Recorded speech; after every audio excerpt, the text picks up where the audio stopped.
Located in downtown Council Grove, Grove Gardens has a wonderful selection of gardening tools, beautiful plants, and fresh produce. They are your source for locally grown produce and all your gardening essentials. You can't beat their customer service and expertise. Follow them on Facebook.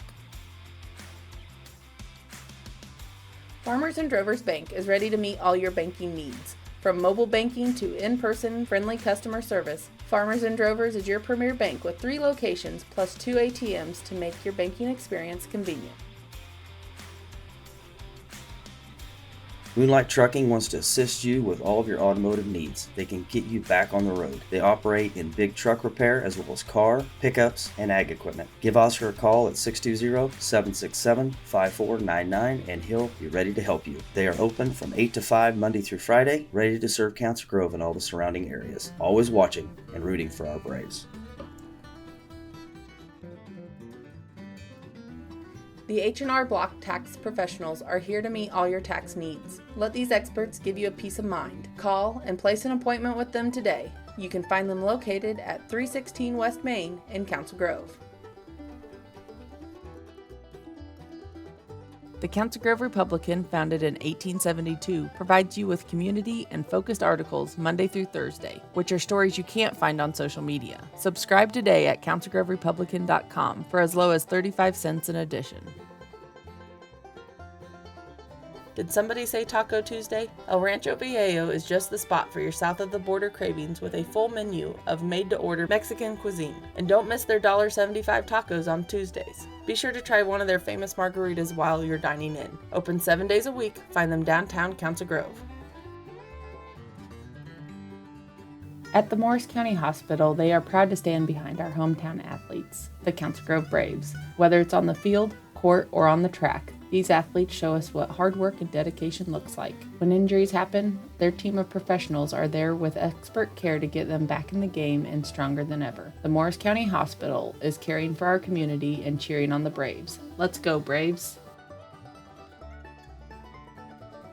DHC Chiropractic is helping you feel your best with services such as spinal manipulation, various forms of physiotherapy, and dry needling. Call into our office to schedule your appointment or reach out to us on Facebook. Need help navigating the real estate market? Give a local Council Grove Realty or Lakeside Property Realtor a call today. They are members of the Flint Hills Association of Realtors assisting in residential, commercial, and ag sales. Visit cglakeside.net or councilgroverealty.com and see what a local realtor can do for you. For over 100 years, Citizen State Bank has gone the extra mile for its customers, providing big bank amenities while knowing their customers by their first name. Stop in today at any of their 7 locations or check out their services online at extramilebank.com.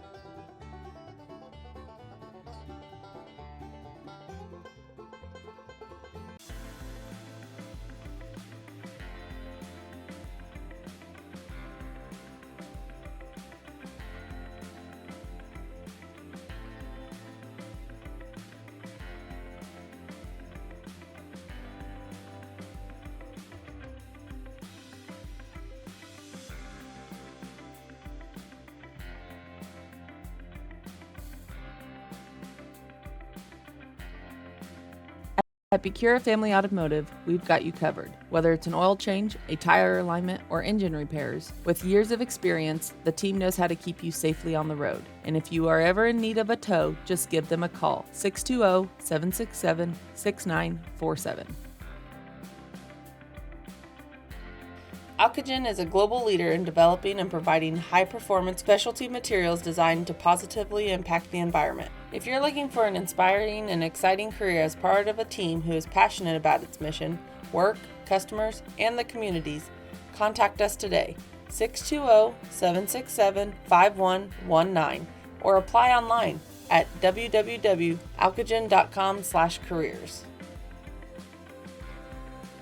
Adams Home Store has been family owned and operated since 1969. They offer construction services for custom homes, outbuildings, boat docks, and more. Adams carries supplies for farmers and ranchers and has a big inventory of grilling, boating, and camping accessories. Located at 203 East Main in Council Grove, go Braves! Together with veterans in Morris County, Kansas, hopes to enlist rural veterans and their local partners to join forces to reduce veteran and civilian suicides in their communities. To learn more, join their Facebook group. Please remember, help is always near. It's okay not to be okay. The Tire Shop north of Council Grove is your one-stop shop for all your vehicles maintenance needs, offering tire and oil services for cars, trucks, tractors, and even ATVs. With hundreds of tires in stock, the Tire Shop is here for you. Matt Palmquist with Whitetail Properties is part of an expert team focused on Kansas land sales with local knowledge and national reach. Get the results you deserve. Contact Matt at 785-826-0995. TCT has you covered for all your internet, streaming TV, and telephone needs with fast, reliable fiber broadband services. TCT is an authorized agent for Nextech Wireless with retail offices in Council Grove, Abilene, and Hillsboro. Visit tctelco.net for more information. Shortstop in Council Grove is a proud supporter of the Council Grove Braves. They provide the convenience you need and the service you deserve. With easy to pay at the pump gas and diesel and great deals inside, you can't go wrong. Be sure to pick up a delicious pizza before or after the game. They hope to see you in one of their many locations in eastern Kansas. Let's go Braves! The Steve Crichton State Farm Agency is a proud supporter of the Council Grove Braves. For all your insurance needs, call Steve at State Farm, 620-767-5819. Let's go Braves! For all your heating and cooling needs, call Services Unlimited. Proudly serving Council Grove and the surrounding areas for over 35 years, supporting your Council Grove Braves and wishing them the best this season. The Apothecary is located downtown Council Grove, is here to serve you for all your pharmacy needs. Their staff is friendly and knowledgeable. The Apothecary accepts most prescription insurance plans, offers free mailing and delivery, as well as a convenient drive-thru. Open Monday through Friday, 9 a.m. to 5:30 p.m. The service you deserve from the people who care. Let's go, Braves! Located at 415 West Main Street in downtown Council Grove, Route 56 is your local game day gear store. Stand out in the crowd with a unique shirt or hoodie from Route 56. Don't settle for the same old shirt that everybody else can order. Show your school spirit and support the Braves by buying local from Route 56. Check out their online store, Route56LLC.com, at your convenience. The Council Grove Pizza Hut is a proud sponsor of the Braves. Stop into your local Council Grove Pizza Hut before or after the game for all your Pizza Hut favorites. At Ray's Apple Market in Council Grove, they believe grocery shopping should feel like coming home. They're family owned, so they'll treat you like family too. That's why they still carry out your groceries with a smile, rain or shine. They proudly support our local schools, sports teams, and the heart of the community, you. So next time you shop, choose the store that knows your name and loves your town as much as you do. Ray's Apple Market, where family, community, and good food come together. Let's go, Braves!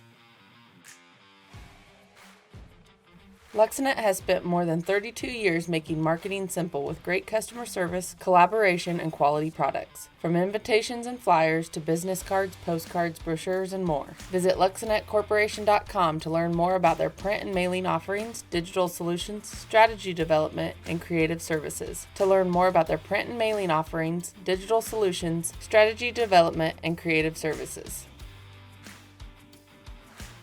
At Farm Bureau Financial Services, they treat people like people. Together, they will work with you to create a plan that's just right for you. Contact your Council Grove Farm Bureau agent, Alex Renke. It's your future. Let's protect it. Flint Hills Rural Electric Cooperative legacy now spans over 84 years. Their commitment to providing reliable, affordable, and safe electrical power to its members has never been stronger. As a cooperative, the safety and welfare of the members is always the #1 priority. The Flint Hills Rural Electric Cooperative is proud to support its Braves athletes. Go Braves! Located in downtown Council Grove, Grove Gardens has a wonderful selection of gardening tools, beautiful plants, and fresh produce. They are your source for locally grown produce and all your gardening essentials. You can't beat their customer service and expertise. Follow them on Facebook.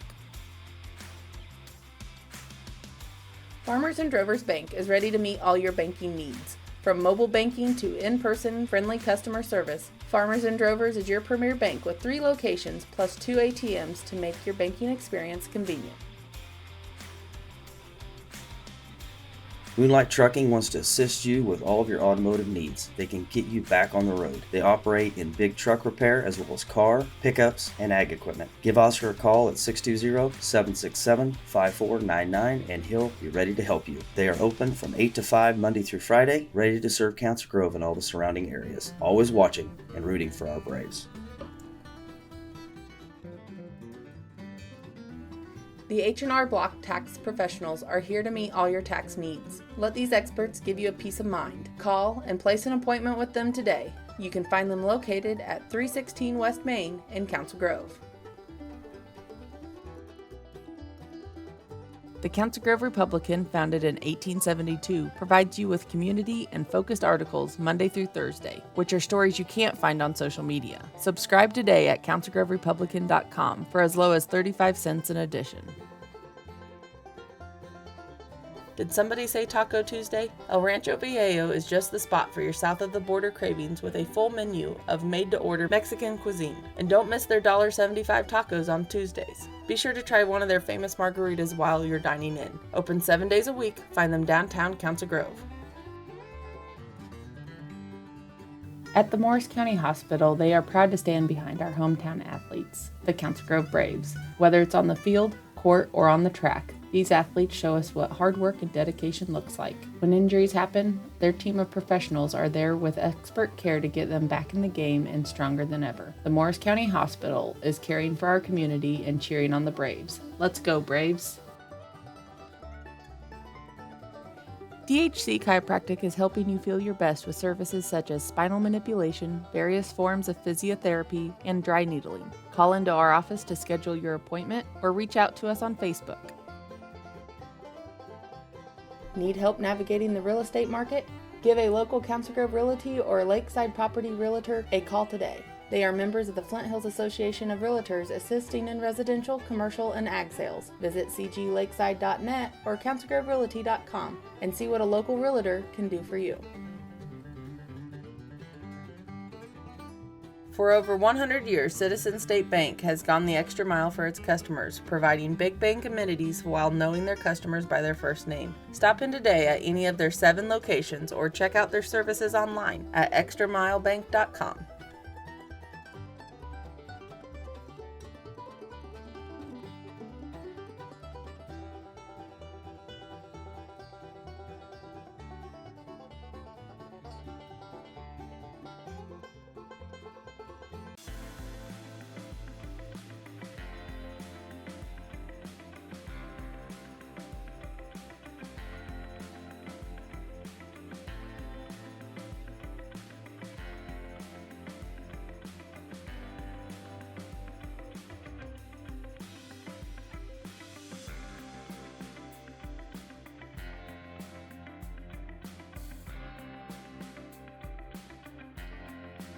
At Becura Family Automotive, we've got you covered. Whether it's an oil change, a tire alignment, or engine repairs, with years of experience, the team knows how to keep you safely on the road. And if you are ever in need of a tow, just give them a call, 620-767-6947. Alcogen is a global leader in developing and providing high-performance specialty materials designed to positively impact the environment. If you're looking for an inspiring and exciting career as part of a team who is passionate about its mission, work, customers, and the communities, contact us today, 620-767-5119, or apply online at www.alcogen.com/careers. Adams Home Store has been family owned and operated since 1969. They offer construction services for custom homes, outbuildings, boat docks, and more. Adams carries supplies for farmers and ranchers and has a big inventory of grilling, boating, and camping accessories. Located at 203 East Main in Council Grove, go Braves! Together with veterans in Morris County, Kansas, hopes to enlist rural veterans and their local partners to join forces to reduce veteran and civilian suicides in their communities. To learn more, join their Facebook group. Please remember, help is always near. It's okay not to be okay. The Tire Shop north of Council Grove is your one-stop shop for all your vehicle's maintenance needs, offering tire and oil services for cars, trucks, tractors, and even ATVs. With hundreds of tires in stock, the Tire Shop is here for you. Matt Palmquist with Whitetail Properties is part of an expert team focused on Kansas land sales with local knowledge and national reach. Get the results. 826-0995. TCT has you covered for all your internet, streaming TV, and telephone needs with fast, reliable fiber broadband services. TCT is an authorized agent for Nextech Wireless with retail offices in Council Grove, Abilene, and Hillsboro. Visit tctelco.net for more information. Shortstop in Council Grove is a proud supporter of the Council Grove Braves. They provide the convenience you need and the service you deserve. With easy to pay at the pump gas and diesel and great deals inside, you can't go wrong. Be sure to pick up a delicious pizza before or after the game. They hope to see you in one of their many locations in eastern Kansas. Let's go Braves!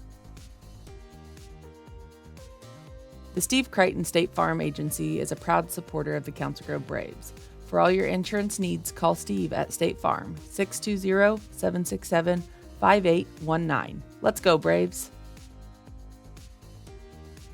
For all your heating and cooling needs, call Services Unlimited. Proudly serving Council Grove and the surrounding areas for over 35 years, supporting your Council Grove Braves and wishing them the best this season. The Apothecary is located downtown Council Grove, is here to serve you for all your pharmacy needs. Their staff is friendly and knowledgeable. The Apothecary accepts most prescription insurance plans, offers free mailing and delivery, as well as a convenient drive-thru. Open Monday through Friday, 9 a.m. to 5:30 p.m. The service you deserve from the people who care. Let's go, Braves! Located at 415 West Main Street in downtown Council Grove, Route 56 is your local game day gear store. Stand out in the crowd with a unique shirt or hoodie from Route 56. Don't settle for the same old shirt that everybody else can order. Show your school spirit and support the Braves by buying local from Route 56. Check out their online store, route56llc.com, at your convenience. The Council Grove Pizza Hut is a proud sponsor of the Braves. Stop into your local Council Grove Pizza Hut before or after the game for all your Pizza Hut favorites.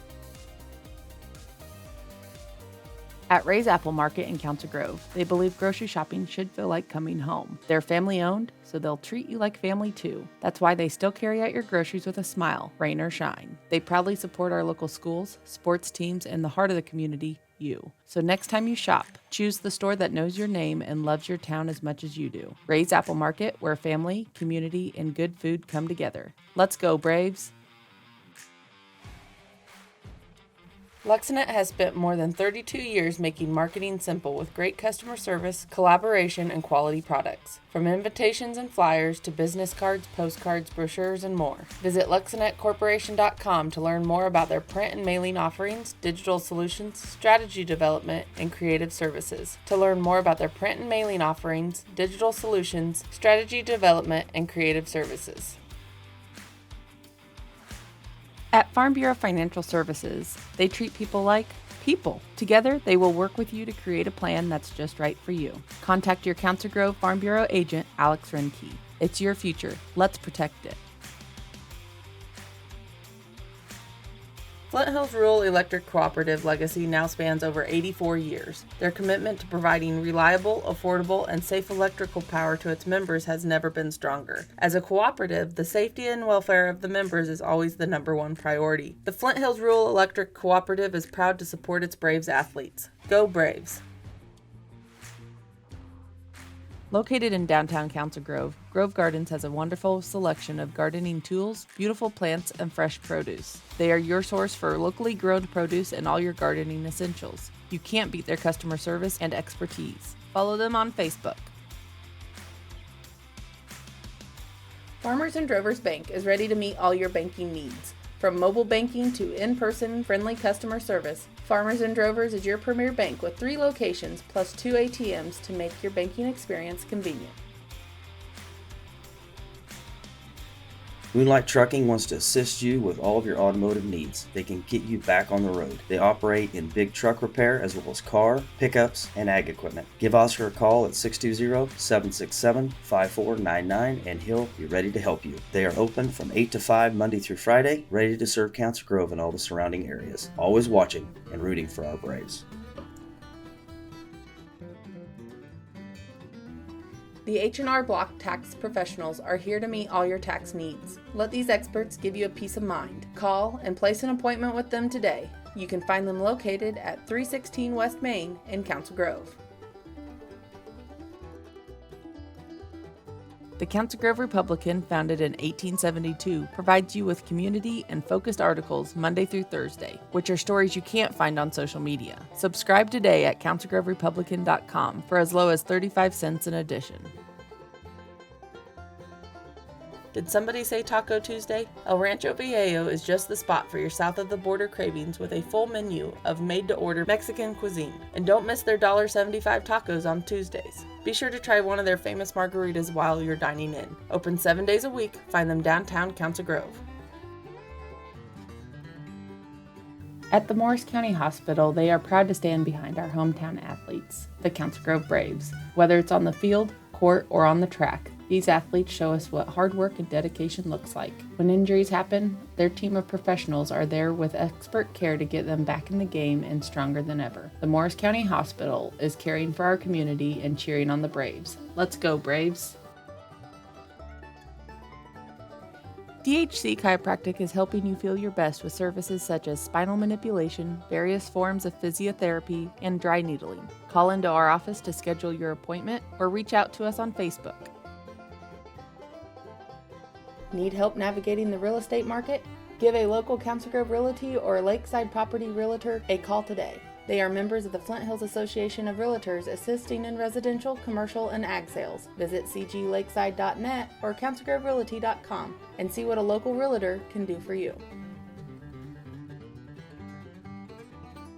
For over 100 years, Citizen State Bank has gone the extra mile for its customers, providing big bank amenities while knowing their customers by their first name. Stop in today at any of their 7 locations or check out their services online at extramilebank.com.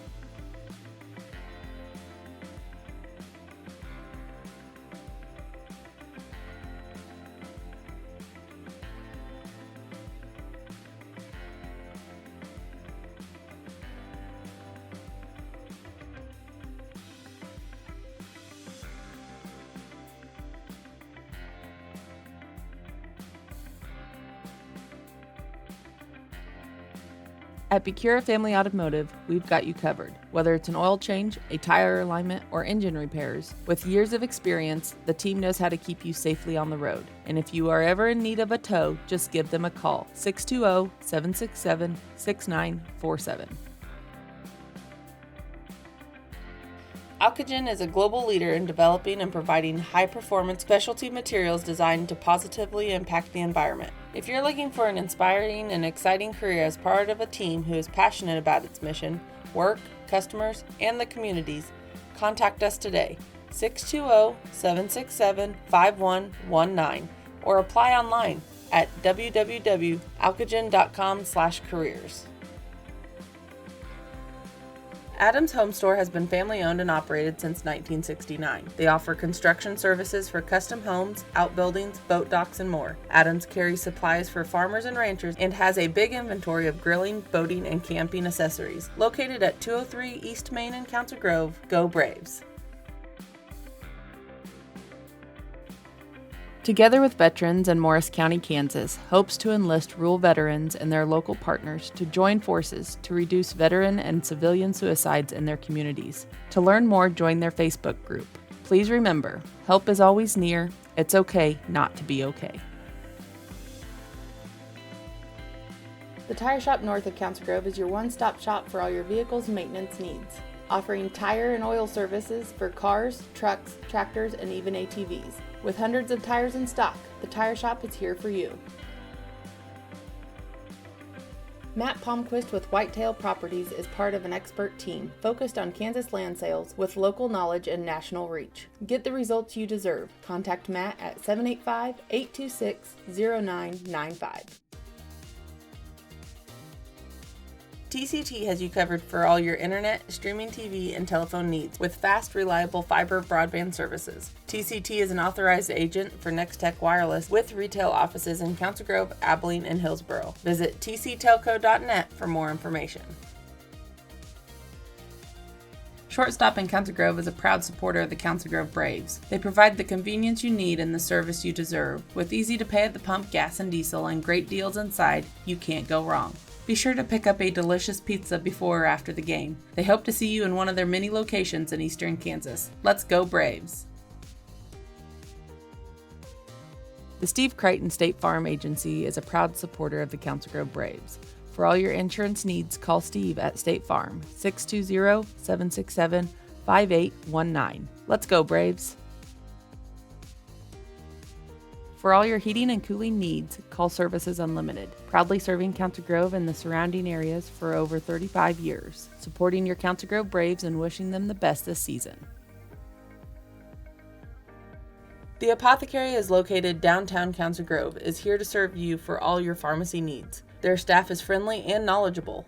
The Apothecary accepts most prescription insurance plans, offers free mailing and delivery, as well as a convenient drive-thru. Open Monday through Friday, 9 a.m. to 5:30 p.m. The service you deserve from the people who care. Let's go, Braves! Located at 415 West Main Street in downtown Council Grove, Route 56 is your local game day gear store.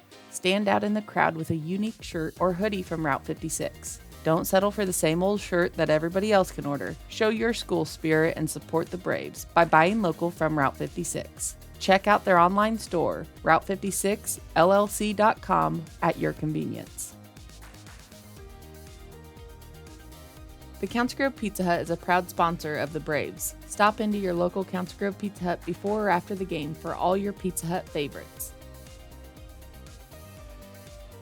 At Ray's Apple Market in Council Grove, they believe grocery shopping should feel like coming home. They're family owned, so they'll treat you like family too. That's why they still carry out your groceries with a smile, rain or shine. They proudly support our local schools, sports teams, and the heart of the community, you. So next time you shop, choose the store that knows your name and loves your town as much as you do. Ray's Apple Market, where family, community, and good food come together. Let's go, Braves! LexNet has spent more than 32 years making marketing simple with great customer service, collaboration, and quality products. From invitations and flyers to business cards, postcards, brochures, and more. Visit LexNetCorporation.com to learn more about their print and mailing offerings, digital solutions, strategy development, and creative services. To learn more about their print and mailing offerings, digital solutions, strategy development, and creative services. At Farm Bureau Financial Services, they treat people like people. Together, they will work with you to create a plan that's just right for you. Contact your Council Grove Farm Bureau agent, Alex Renke. It's your future. Let's protect it. Flint Hills Rural Electric Cooperative legacy now spans over 84 years. Their commitment to providing reliable, affordable, and safe electrical power to its members has never been stronger. As a cooperative, the safety and welfare of the members is always the number one priority. The Flint Hills Rural Electric Cooperative is proud to support its Braves athletes. Go Braves! Located in downtown Council Grove, Grove Gardens has a wonderful selection of gardening tools, beautiful plants, and fresh produce. They are your source for locally grown produce and all your gardening essentials. You can't beat their customer service and expertise. Follow them on Facebook. Farmers and Drovers Bank is ready to meet all your banking needs. From mobile banking to in-person friendly customer service, Farmers and Drovers is your premier bank with 3 locations plus 2 ATMs to make your banking experience convenient. Moonlight Trucking wants to assist you with all of your automotive needs. They can get you back on the road. They operate in big truck repair as well as car, pickups, and ag equipment. Give Oscar a call at 620-767-5499 and he'll be ready to help you. They are open from 8 to 5 Monday through Friday, ready to serve Council Grove and all the surrounding areas. Always watching and rooting for our Braves. The H&R Block tax professionals are here to meet all your tax needs. Let these experts give you a peace of mind. Call and place an appointment with them today. You can find them located at 316 West Main in Council Grove. The Council Grove Republican, founded in 1872, provides you with community and focused articles Monday through Thursday, which are stories you can't find on social media. Subscribe today at councilgroverepublican.com for as low as 35 cents an edition. Did somebody say Taco Tuesday? El Rancho Viejo is just the spot for your south of the border cravings with a full menu of made-to-order Mexican cuisine. And don't miss their $1.75 tacos on Tuesdays. Be sure to try one of their famous margaritas while you're dining in. Open 7 days a week. Find them downtown Council Grove.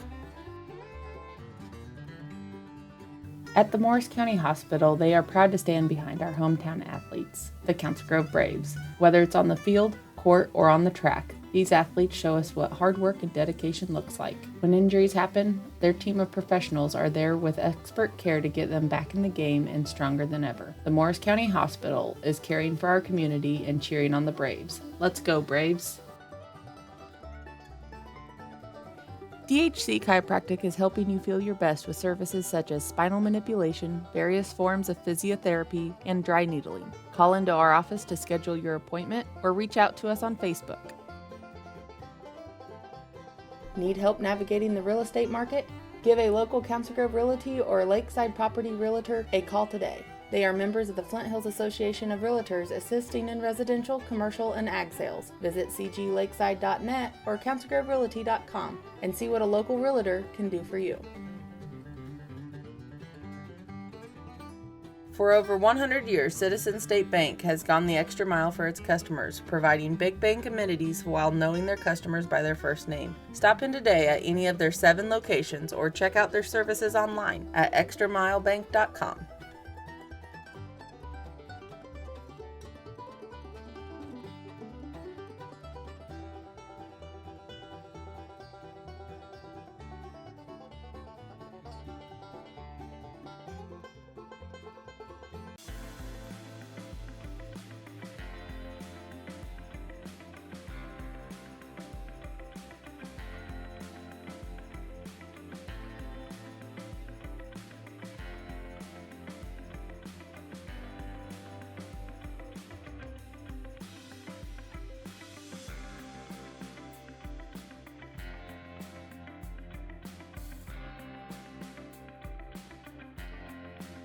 At Becura Family Automotive, we've got you covered. Whether it's an oil change, a tire alignment, or engine repairs, with years of experience, the team knows how to keep you safely on the road. And if you are ever in need of a tow, just give them a call, 620-767-6947. Alcogen is a global leader in developing and providing high-performance specialty materials designed to positively impact the environment. If you're looking for an inspiring and exciting career as part of a team who is passionate about its mission, work, customers, and the communities, contact us today, 620-767-5119, or apply online at www.alcogen.com/careers. Adams Home Store has been family owned and operated since 1969. They offer construction services for custom homes, outbuildings, boat docks, and more. Adams carries supplies for farmers and ranchers and has a big inventory of grilling, boating, and camping accessories. Located at 203 East Main in Council Grove, go Braves! Together with veterans in Morris County, Kansas, hopes to enlist rural veterans and their local partners to join forces to reduce veteran and civilian suicides in their communities. To learn more, join their Facebook group. Please remember, help is always near. It's okay not to be okay. All right, welcome in, Braves fans. Had a little bit of technical issues, but we got those figured out. We are coming to you live from Legion Stadium here in Council Grove, Kansas for Game 8 and Senior Night. As your 6-1 Council Grove Braves will take on the 5-2 Silver Lake Eagles. Want to wish both teams the best of luck tonight. We're streaming on the Flint Hills Live channel TCT. And I'd like to introduce a familiar person behind the scenes. Creighton Semeka is going to be our technical supervisor and camera operator. And our color man, Jason Heath, and I'm Justin Carlson to be on the play-by-play. We're going to take a little bit of a break here for the coaches show, and we're going to get you senior night. So Creighton's going to be able to shift things over, and we'll get you some seniors. You're listening to the pregame show on the Flint Hills Live channel on TCT. The Deuce.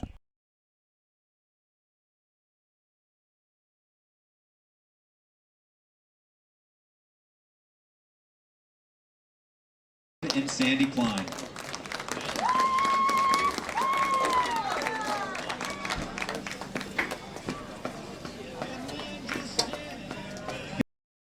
Grant, daughter of Chris Grant and Heidi Grant.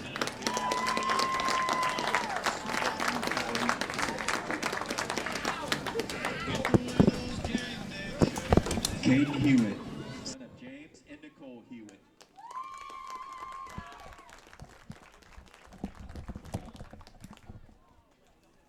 Tyler Hutchinson, son of Jacob Hutchinson and Marquise and Christy Godley.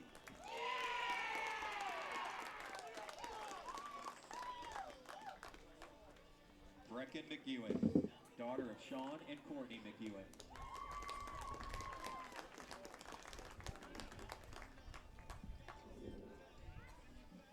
Caden Miltner, son of Jessica Baker and big brother to Carly Welcher and Natalie Furman.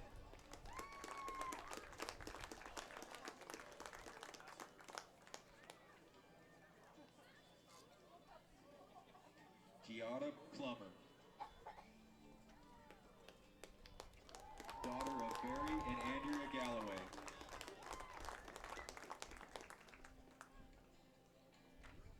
Caden Schmidt, son of Justin and Christy Schmidt and Paul and Ashley Wayman.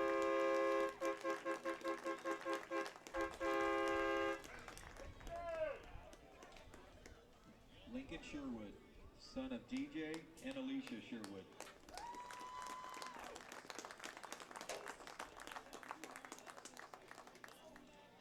Elkin Spear, son of Jake and Stephanie Spear.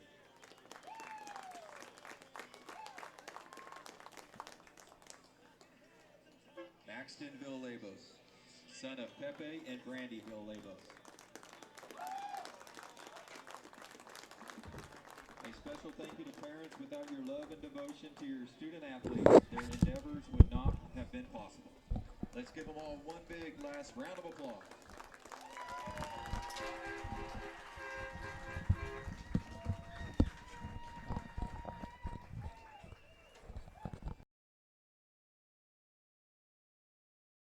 Welcome back, Braves fans, and again, congratulations to all of your seniors for the football team, and it looks like we had the girls, Lady Braves golfers here. Again, your seniors, Caden Schmidt, number 8, number 9, Maxton Villalobos, number 10, Blaze French, number 23, Caden Miltner, number 27, Elkin Spear, number 55, Lincoln Sherwood, number 56, Caden Hewitt, number 69, Tyler Hutchison, and number 78, Gunnar Gleason. Your Council Grove Braves football seniors. We're going to shift gears here, and we're going to get you the weekly press conference of Darren Reddick, brought to you by the Council Grove Republican. Listen to the pregame show on the Flint Hills Live channel and TCT. The Deuce.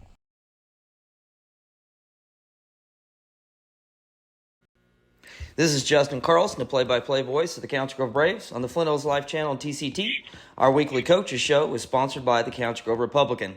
I'm excited to welcome in your head coach for the Braves in his first season, head coach Darren Reddick. Welcome, Coach. Thanks for having me. Not a problem. And again, thanks a bunch for taking the time to visit with me today. Looking back over the last 5 years that Jason and I have announced these games, there's been some close games early on throughout the game, but I can't remember a game where every single play hinged on the outcome of that game in last week's 14-12 win on the road against a very, very good St. Mary's team. How satisfying was that win, considering you moved up a seed line, guaranteed yourself another playoff spot? You got a huge road win, in district play and put yourself in a position, getting a little help from Riley to give you a chance to win the district this Friday night. How'd that one feel? I mean, it was great. I mean, that was about as even as two teams can be in terms of talent for that matchup. So you're right, every play mattered, and we made some mistakes there here and there, but when we needed to make plays, our kids stepped up and made plays. So I was very proud of them, and like you said, it's exciting, to make the playoffs again. We know we're in it.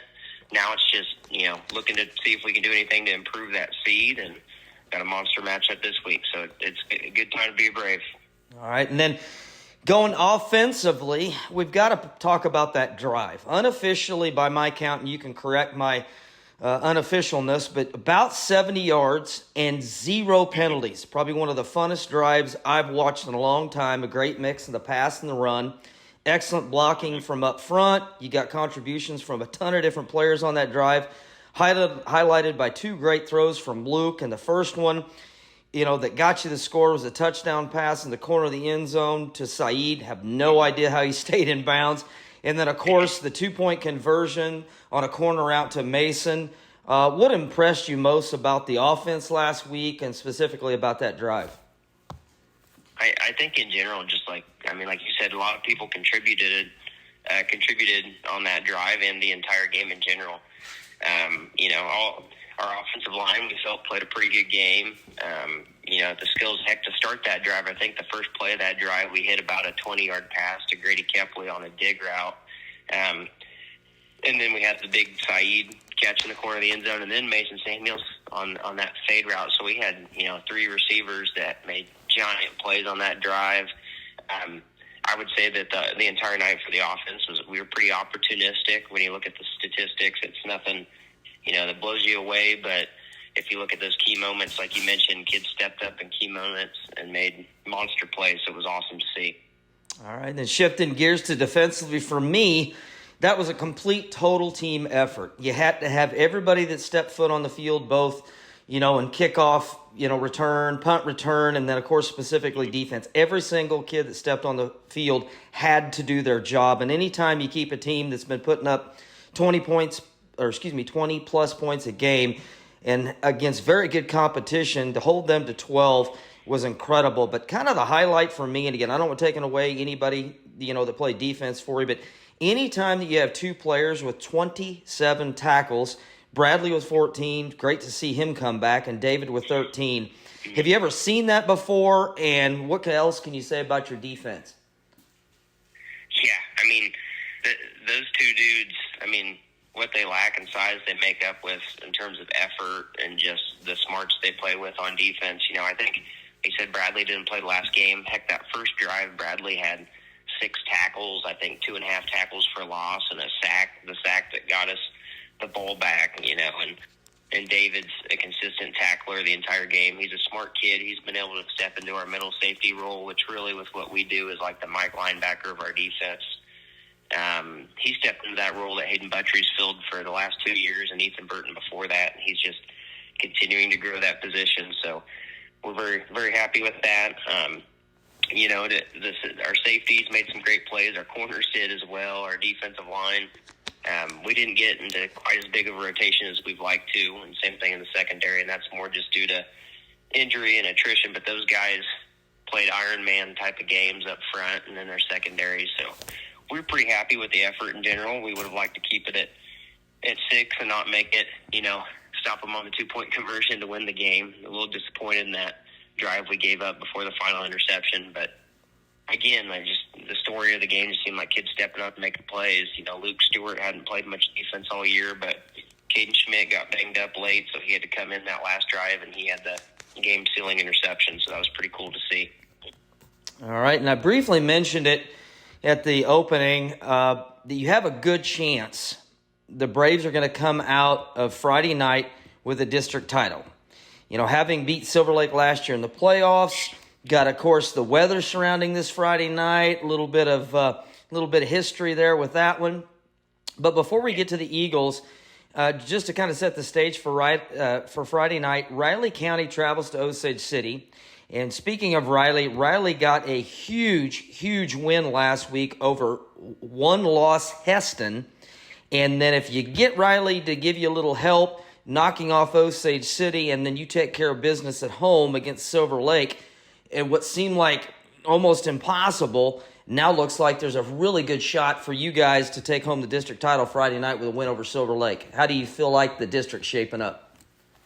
Yeah, I mean, honestly, it's not totally in our control, but we got to worry about what we can control. Like you said, Friday's shaping up to be an interesting game weather-wise, and I think our kids are excited for whatever's out there.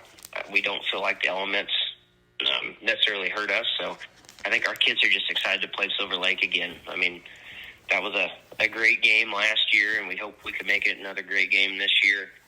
And, right, like you said, Riley beating Hessen, a top 10 team in a classification that's larger than us, and they're going to finish 5th in our district no matter what happens Friday night. So I think that speaks to how deep our district is as a whole.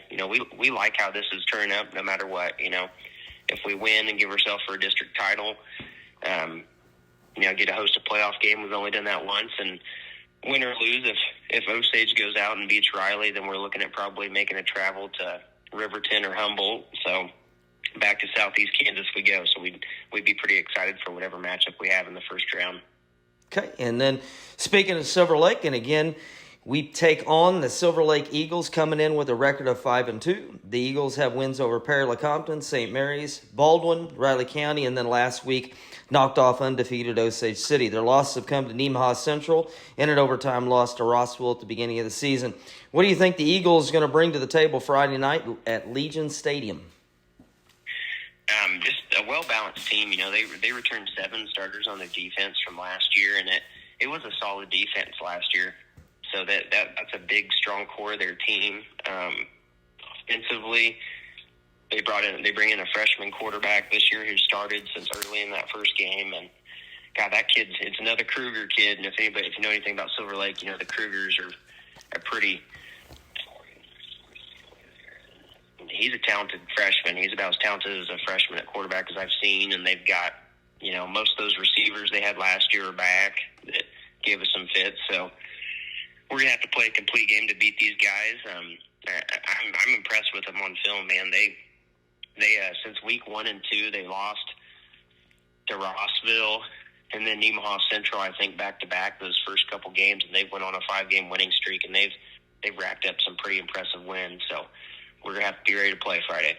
All right. Again, Coach Riddick, I really, really, really want to appreciate your time. I want to wish you the best of luck Friday night as you enter the friendly confines of Legion Stadium and senior night to take on the Eagles. Good luck, Coach. Thank you. All right, that was our weekly press conference with your head football coach, Darren Reddick, on the Flint Hills Live channel and TCT, sponsored by the Council Grove Republican.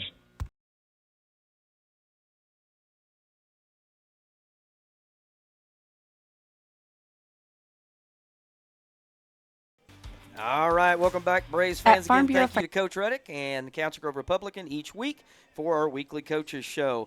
Beginning with cross country, coached by Joshua Gant. This week, the cross country team had the week off to rest and prepare for the loaded 3A regional at Wichita Trinity. Tomorrow, the girls will run at 10:35 and the boys will run at 11:45. Want to wish both teams the best of luck and hope we get a bunch of kids to state. Coincidentally, 3A State is the following Saturday, and the 3A State will be at Rimrock Farms in Lawrence, Kansas. Shifting gears to volleyball, coached by Milo Swift. They finished up their season this past week and headed over to the Silver Lake side of that regional. They played Silver Lake, Easton, Pleasant Ridge, and Hiawatha, and the girls fell in 3 straight sets. Now the girls are going to set their sights on their winter sports and get healed up and ready to go for basketball and wrestling.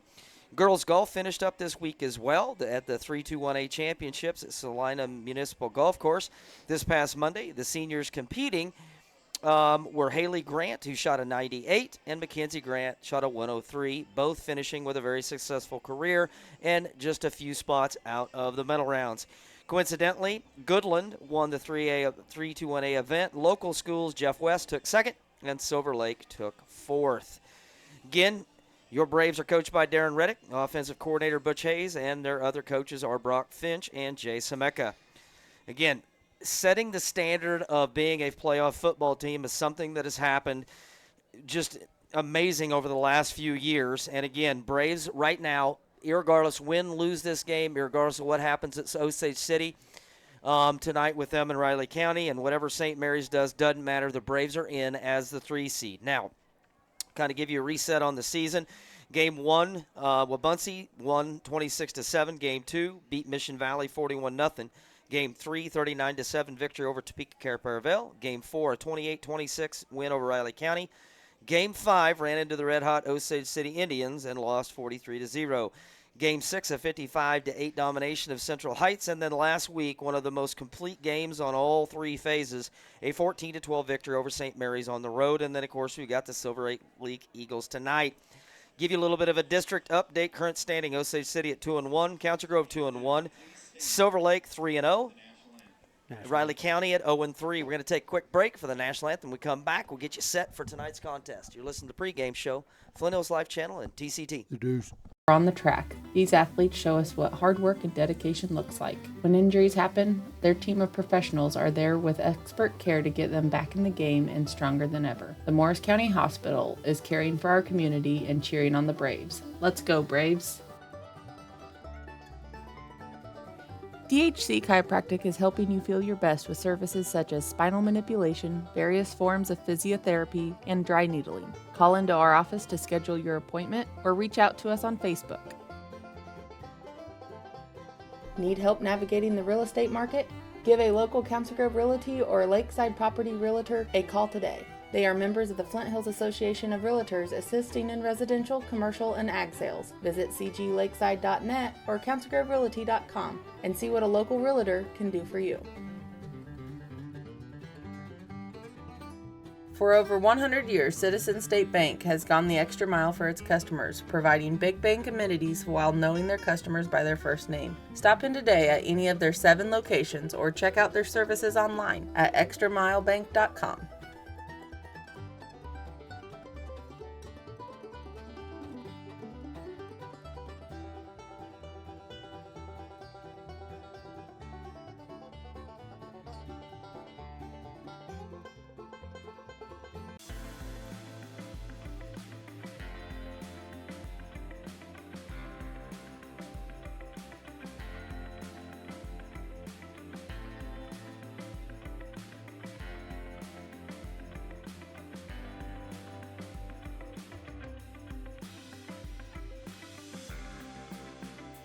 Is up here. Oh, is that? Welcome back, Creighton. Sorry, kind of lost my train of thought. Got a text message from our other technical supervisor, and I think she's questioning her decision-making process setting out in the elements right now, which we'll get to shortly. I don't think she wanted to listen to us. No, probably not. Okay, again, just kind of give you an update again. Osage City at 2-1, Council Grove at 2-1, Silver Lake 3-0, St. Mary's at 1-3, and Riley County at 0-3. Games tonight, Osage City will host Riley County, and we're going to be cheering for the Falcons tonight. And St. Mary's will also host Sabetha, which is kind of a interesting game to keep an eye on score-wise for possible matchups as we head into the playoffs. Based on conversations, and I'm sure all of you did have an opportunity to listen to the pregame show, but just kind of reiterate what Coach Reddick had said. With a Braves win tonight and a win over Osage City. So we beat the Eagles tonight. Riley County beats the Indians. The Braves will be the district champs and will get anywhere from the 2 to the 4 seed with possible matchups of Atchison County or St. Mary's at home next week. If Osage City wins and we win, we'll stay at the 3. And with the 3 seed already being locked up, we would be probably the top-rated 3 seed coming out of our district, which would place us as a possible 8 or 9 seed, which would be matched up with us traveling to either Humboldt or Riverton. A lot of stuff to shake out tonight, and still a lot of things could happen tonight, but those are some possible scenarios. Give you some updated stats, and then we're going to kick it over to Jason. Updated stats, your junior quarterback, Luke Stewart, 574 yards, 7 TDs on 4 interceptions. Reed Buttrey, 516 yards, 8 touchdowns, 1 interception.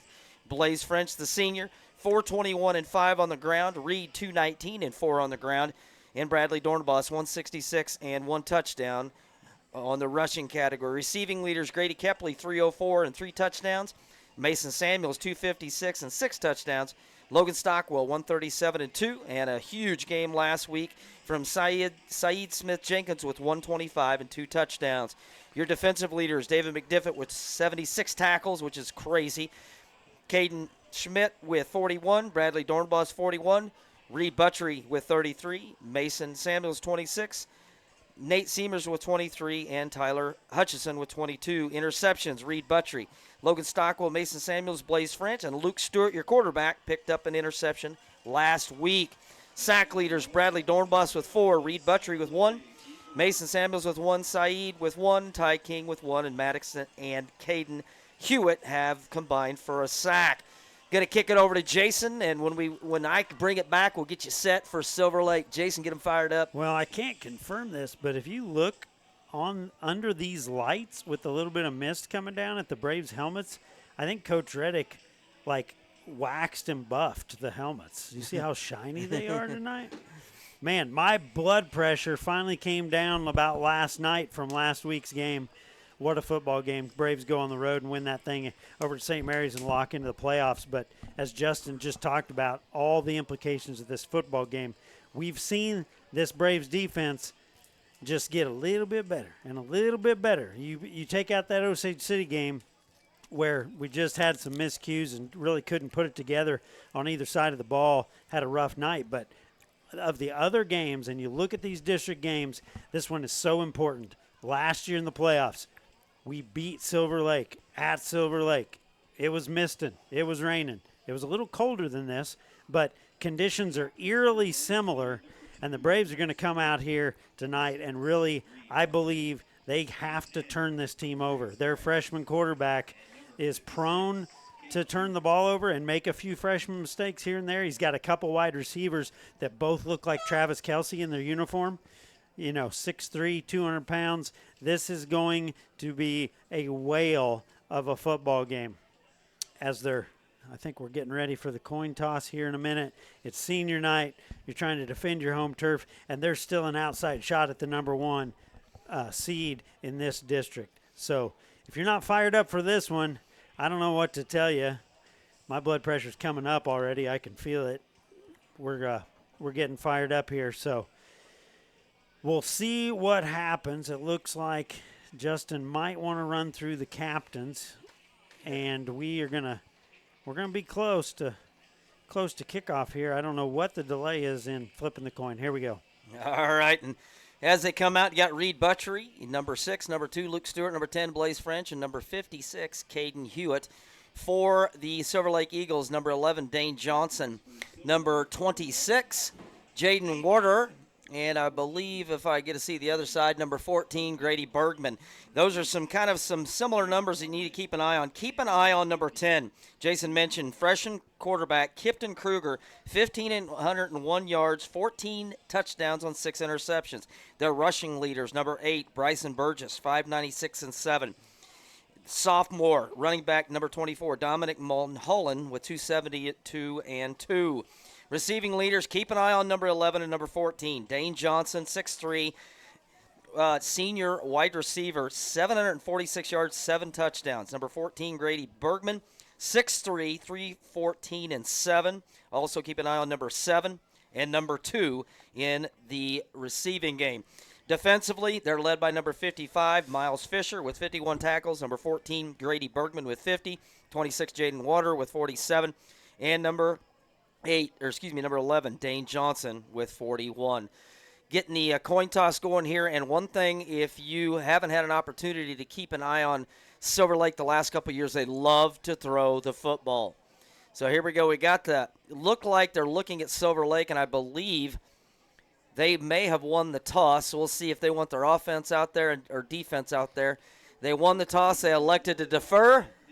So they are going to kick it off to Council Grove. So we'll see the Luke Stewart-led offense to start this football game. They will have the wind at their back and weather conditions. It is a misty rain. Wind is coming from, as you're watching at home, from right to left, blowing a little bit out of the southeast to the northwest corner. So it will affect the kicking and the passing game going into the south end zone, just watching the kids warm up. And notice that when they're kicking off and passing, it was affecting a little bit. I did see a few drop balls. No, the rain's not coming down heavy, but when there's a constant mist and there's not enough towels in Morris County to keep the football dry. So, like Jason mentioned, I think, and Jason thinks, this game is going to come down to whether or not either one of these teams can take care of the football. And you got a freshman quarterback playing this last game of his season, knowing that if he puts up a good performance, his team will go undefeated in district, and they'll be the number 1 seed out of this district going into the playoffs, and will host a game. Now, if Council Grove can get pressure on number 10, Burgess, we're in for a heck of a fun football game tonight, because if we get the freshmen rattled, we're in ourselves going to be in a very prime time position to turn him over, maybe get some pick sixes, maybe get some fumbles, and put our offense in position to win ourselves a football game. Set to kick off for Silver Lake. Number 1 will get your name here shortly. Set back deep for us on the far side, Blaze French. Near side, Bradley Dornbos. And I tell you what, it's so good to have him back. He is absolutely so crucial, both on the offense and defensive side of the ball. So here we go. Jason, Creighton, I think we're all three ready to go. We're set. Here is the opening kick, and it is a good one. It's a deep one. And Bradley across the 20, shifts, goes to far side, tackled. Good open field tackle there, down at the 24-yard line. So here comes the Council Grove Braves offense.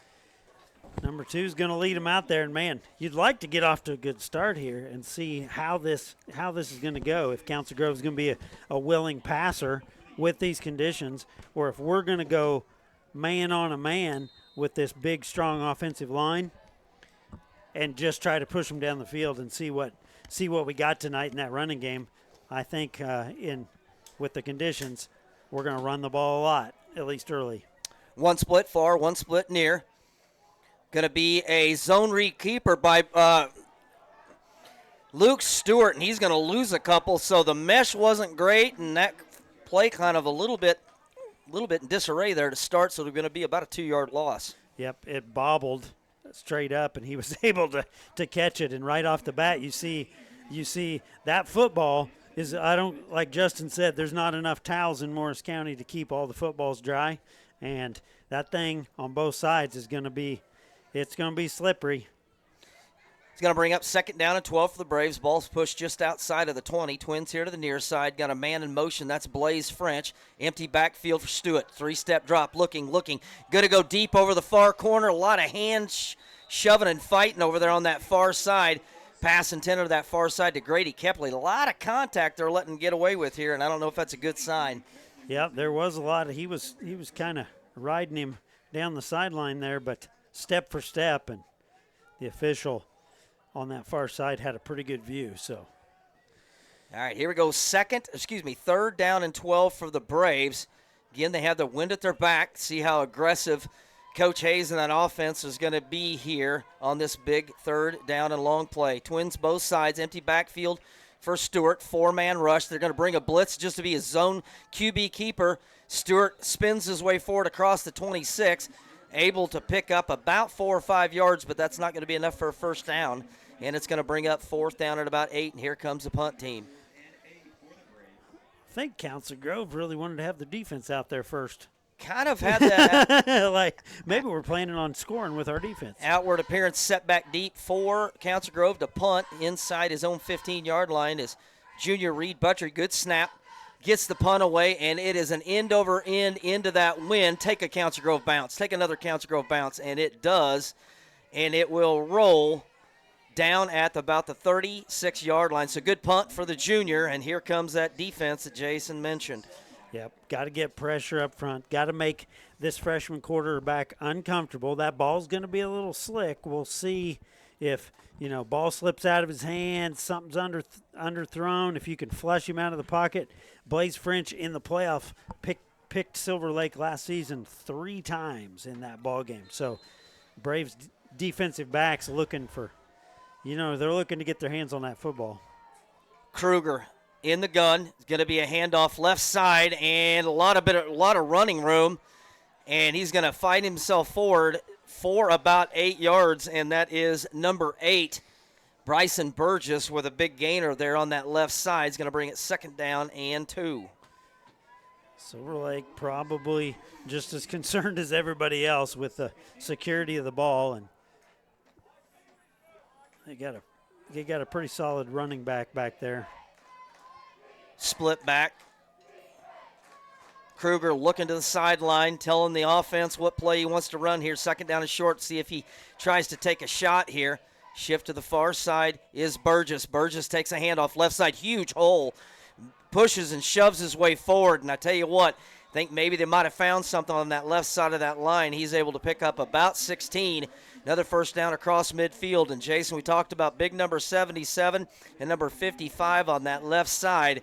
And it looks like they're going to that side they're every time. More than likely, they like to run off that side. We watched them warm up, and a couple studs over there. And Gunner's got his work cut out for him, lining up heads up on him. Kruger claps his hands. Another handoff left side, Burgess, and Burgess stumbling and shoving his way forward. And I tell you what, right now he's got a gain for 8, gain for 16.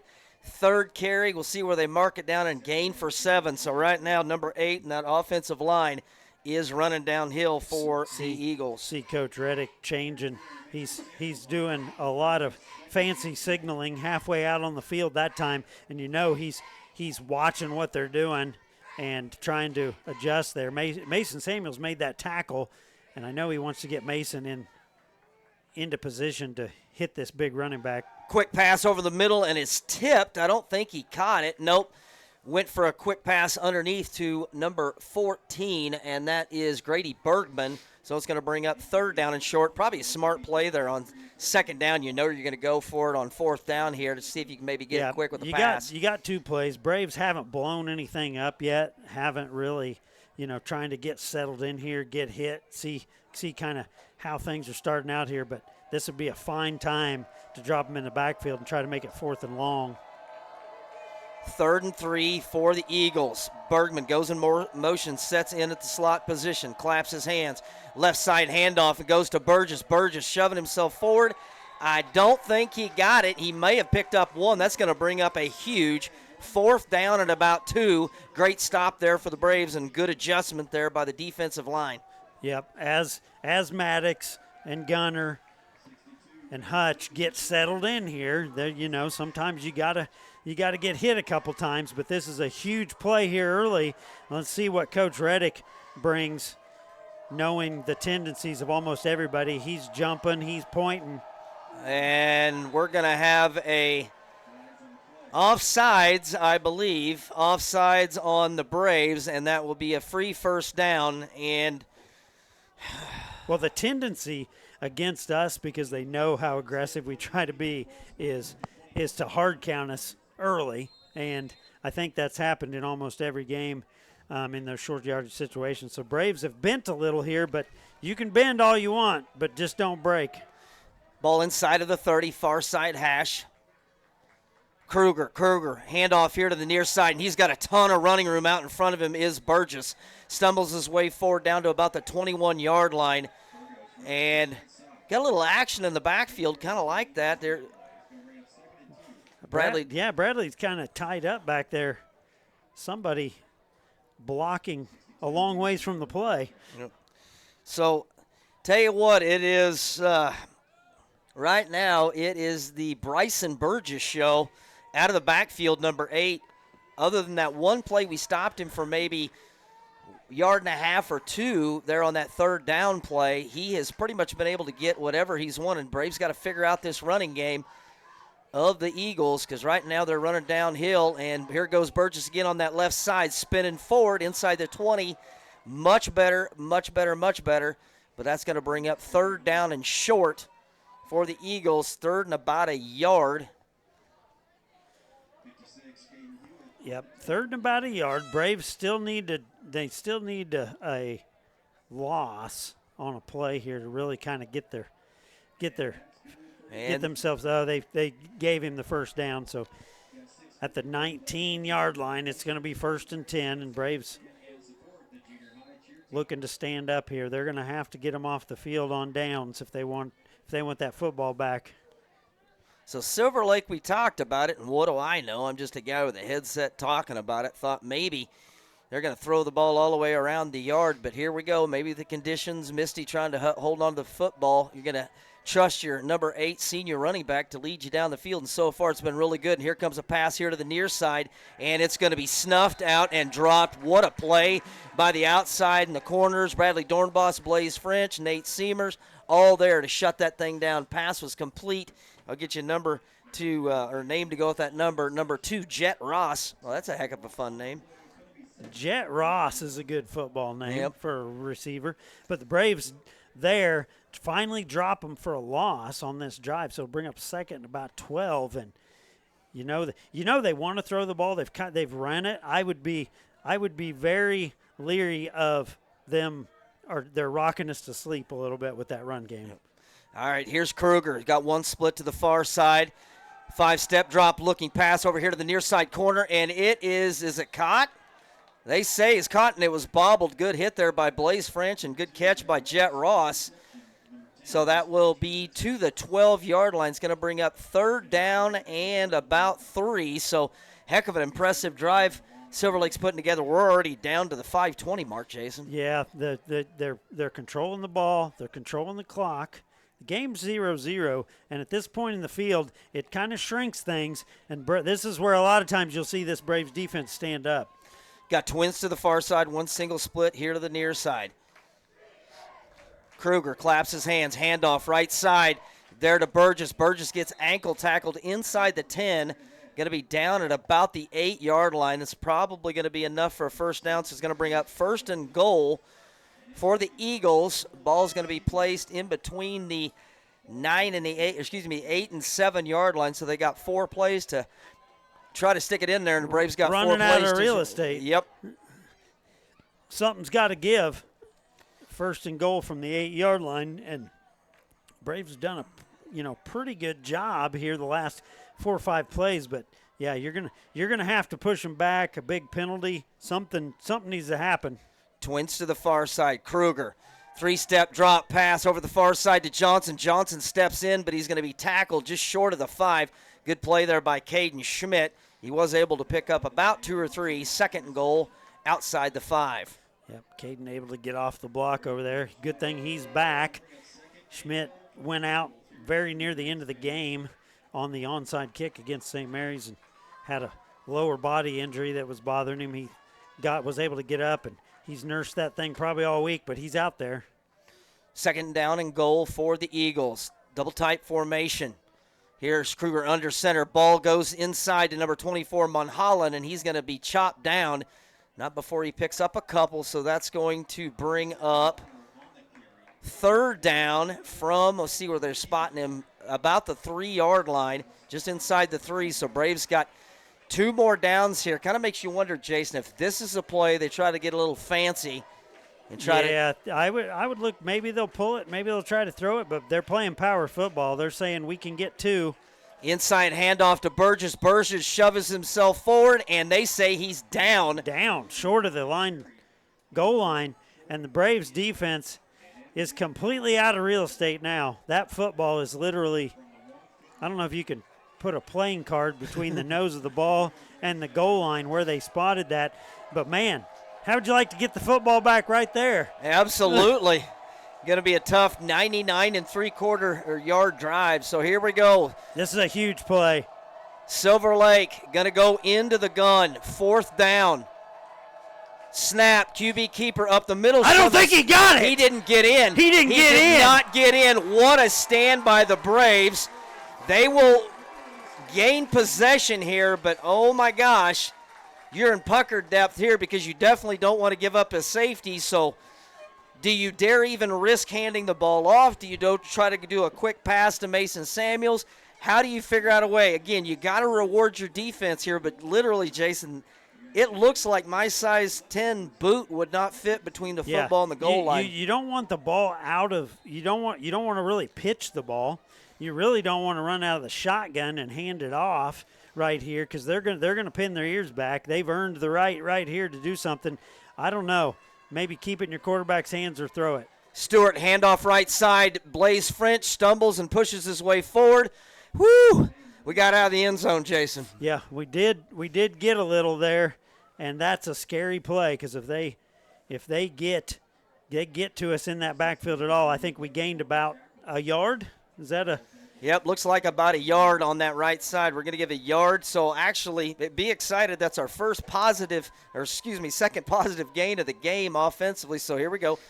Stewart in the gun. Twins here to the near side. One split to the far side. It's going to be a handoff inside. Blaze French going to have a penalty flag. Blaze spins and fights himself out to about the 9-yard line, but it might be coming back, and I hope that holding didn't occur in the end zone. Yeah. Because if that holding occurred in the end zone, that will be that's a safety. That's a safety, if that's what he's calling. Have to check it and see. It sure was thrown in the area of holding. It'll be half the distance, correct? Half the distance, which is about 3 shoes, maybe a half a shoe. It is holding on the Braves. And I believe are they going to decline the penalty, or are they going to accept it and go half the distance, which is essentially back to the original line of scrimmage? So second down and 10, and honestly, that's probably give a second down back. Yeah, exactly. That's the greatest holding call ever. It cost you a yard. Here we go. Second down and 10 for the Braves. Still got their heels into the end zone. Stewart claps his hands. Going to be a QB keeper. He's got some room. Spins his way forward out across the 10, and that looks really close to a first down. What a QB keeper run. Just move the chains. Don't even talk about it. Let's not do it. Don't switch that thing to 3. Switch that thing to 1. Please? Because I think it's just beyond because of where the ball was spotted, so it should be really close. I mean really close. They're not marking it, so it's going to bring up third down and about as close as they were to the end zone. So I tell you what, Jason, how amazing of a drive would this be if we are come out of basically the depths of our own end zone and march down the field and put points on the board. But got to get this first down first, though. Here goes Stewart. Call his own number. Spins out. Drives forward out to the 15-yard line. And what a run there by, Reed Buttrey. My fault, Reed. Yeah, Reed Buttrey, and now you got some breathing room. First down, you've got the ball out to the 15. What an excellent job by the Braves to get out of just absolutely buried with the ball sitting on the goal line when they made that stop, and now Braves with new life. Ball's just beyond the 15-yard line, first and 10. All right, here we go. Twins here to the near side, one single split to the far side. Stewart going to be a handoff to Blaze French, and he gets driven back, but I believe they might have given him forward progress of about 1. So right now, neither coach, I mean, Stewart tried to take a shot to Grady there on that first drive, but neither coach really playing it close to the vest, Jason. Not really you trying to take get chances. You got to get away from that goal line, which we did, and we got that first down. And if I know anything about Coach Hayes, he's not going to be patient for very long. It looks like maybe some of that mist has slowed down. The first quarter has come to an end already. Fastest quarter in football right here in Council Grove. We're going to take a quick break. When we come back, we'll get you the second quarter in a 0-0 game with the district championship on the line. You're watching Braves football on the Foothills Live channel and TCT. The Deuce. 767-5499, and he'll be ready to help you. They are open from 8 to 5 Monday through Friday, ready to serve Council Grove and all the surrounding areas. Always watching and rooting for our Braves. The H&R Block tax professionals are here to meet all your tax needs. Let these experts give you a peace of mind. Call and place an appointment with them today. You can find them located at 316 West Main in Council Grove.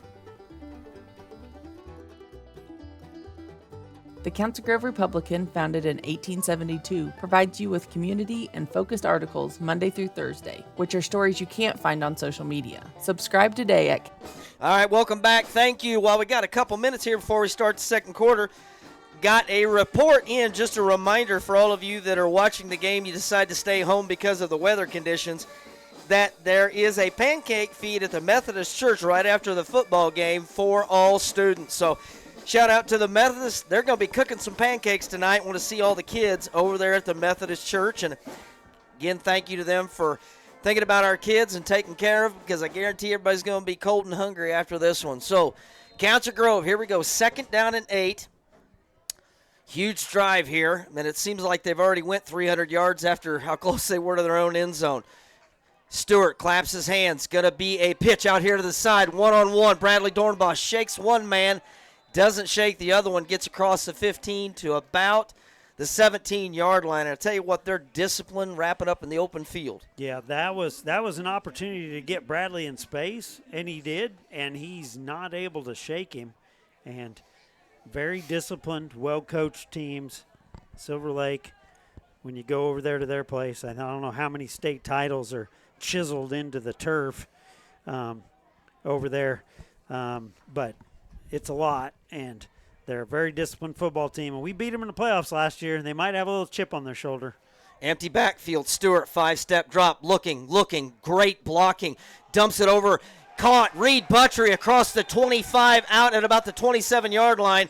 And that's a first down. I tell you what, shout out to the offensive line. Stewart could sit back there, go through his progressions. Great job. Yep, and he had to wait for Reed to come break out of that route into that little soft spot, and that's a tough throw. You're throwing over one guy in between in front of that safety, drops it into Reed, and right at the goal line, Braves pick up another first down. So they're using them all, but they're making first downs, and man, they could kill the whole second quarter at this rate.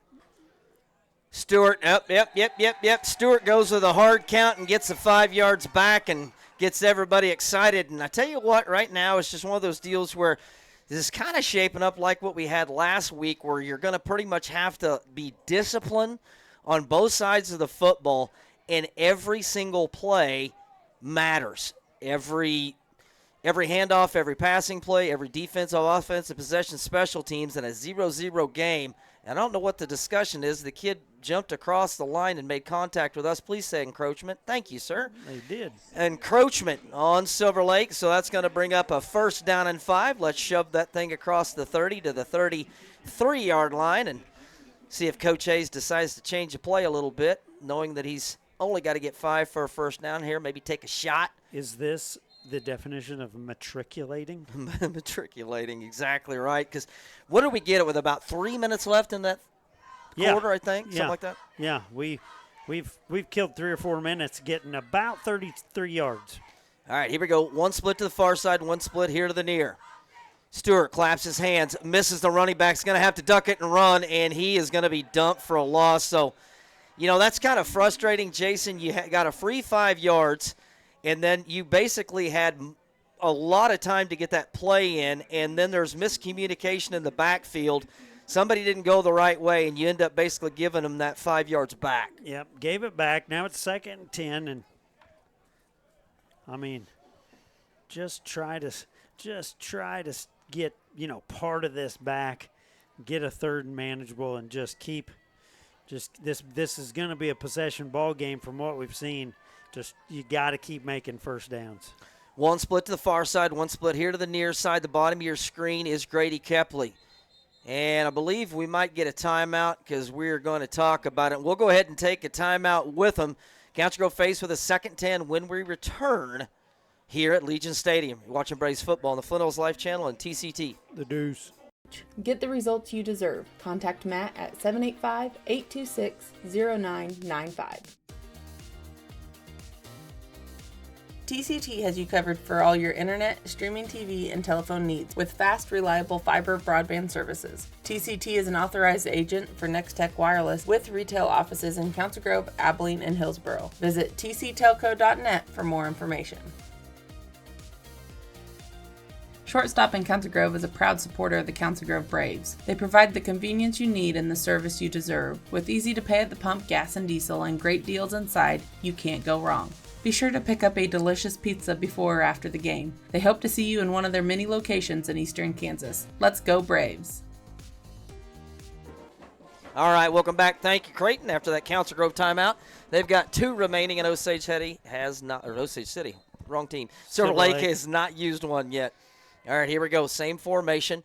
Stewart's going to be a QB keeper here on that far side. Luke could go across the 50, cuts back to the near side, 40. I tell you what, Jason, getting that kid healthy, adding the running game to him, my goodness gracious, that kid's quick. What a gear. He hit, I don't know what gear that was. He skipped second gear, I think, and went to like sixth. That was just insane. Ripped off 30-plus yard run by your junior quarterback, who realistically has not got too many opportunities in his career to run the ball. Not like that. Woo! That was designed, and he took off like a shot. Twins to the far side. Stewart, zone read, QB keeper, and that one might have not got a little adrenaline rush, like, hey, I just ripped off one for 30.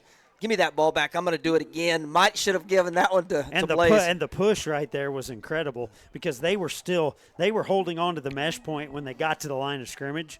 The offensive line had got them a pretty good push there, and just being a little more decisive with who's taking it, because I think Blaze may have been able to go a ways. All right, here we go. Second down and 10. Ball sitting on the 39-yard line. Silver Lake territory, empty backfield. Stewart looking plenty of time, still looking. Going to dump it off here, and oh my gosh, almost intercepted. Great play there by Grady Kepley to knock that down, because I tell you what, if he didn't knock that down, it would have been a turnover. So, good play by Grady. Yeah, Grady did a nice job reaching back as the D-back there, because it was kind of late in the possession, was getting a little antsy, and Luke may have learned throwing that one away. May have been the play there. But yeah, I didn't see if could you see if Saeed had broke open? It would have been a very long throw, but no, I didn't. I apologize. Yeah, Saeed was downfield, and I never saw if he got a bunch formation here to the bottom of your screen in the 40.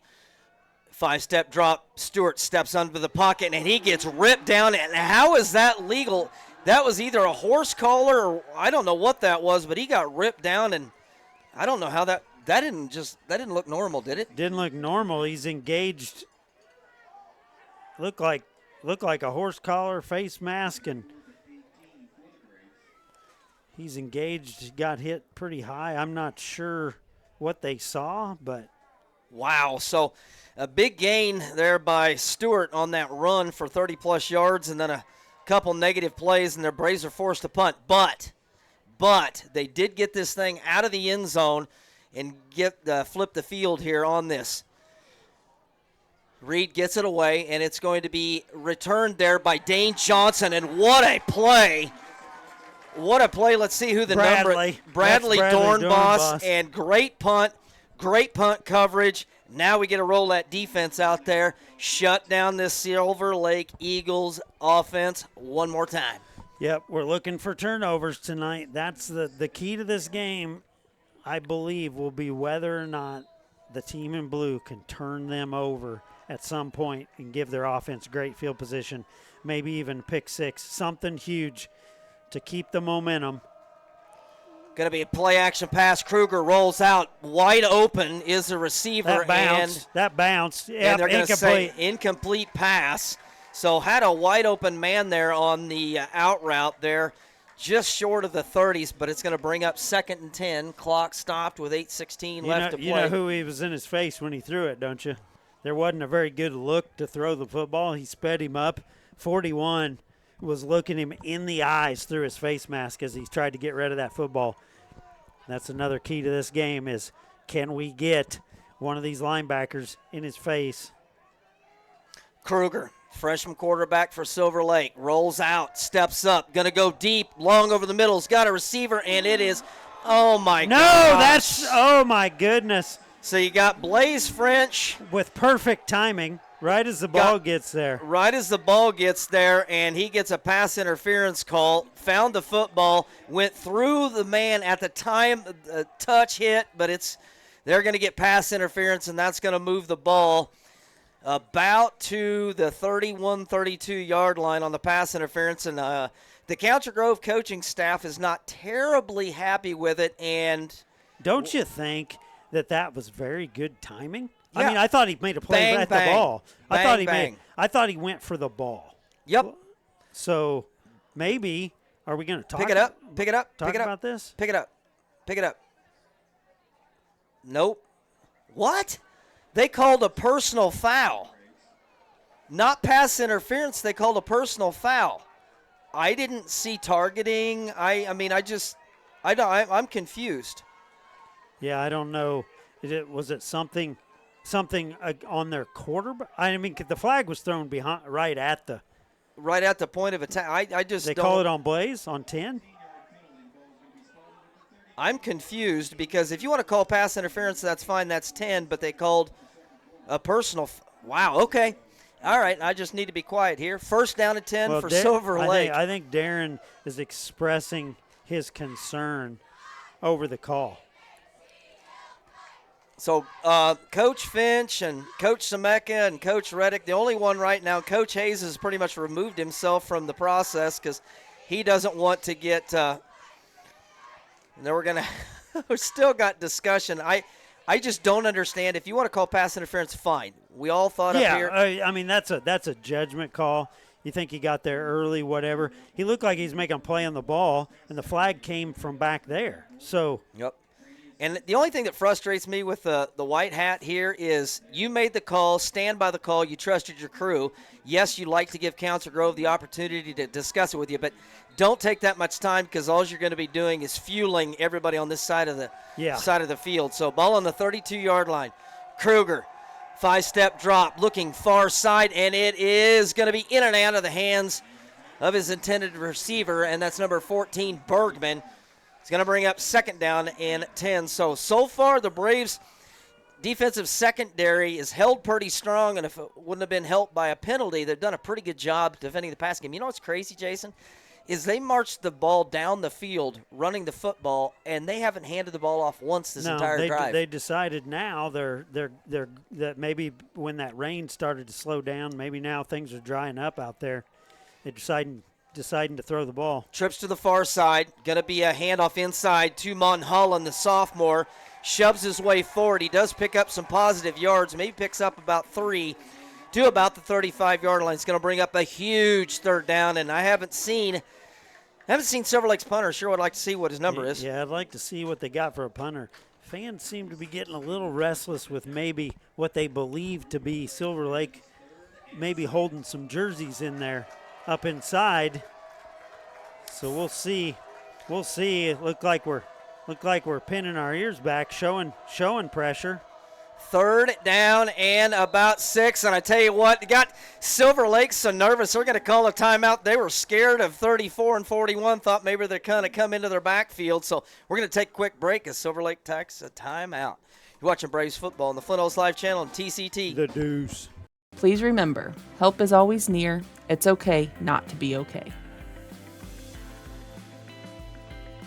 The Tire Shop north of Council Grove is your one-stop shop for all your vehicle's maintenance needs, offering tire and oil services for cars, trucks, tractors, and even ATVs. With hundreds of tires in stock, the Tire Shop is here for you. Matt Palmquist with Whitetail Properties is part of an expert team focused on Kansas land sales with local knowledge and national reach. Get the results you deserve. Contact Matt at 785-826-0995.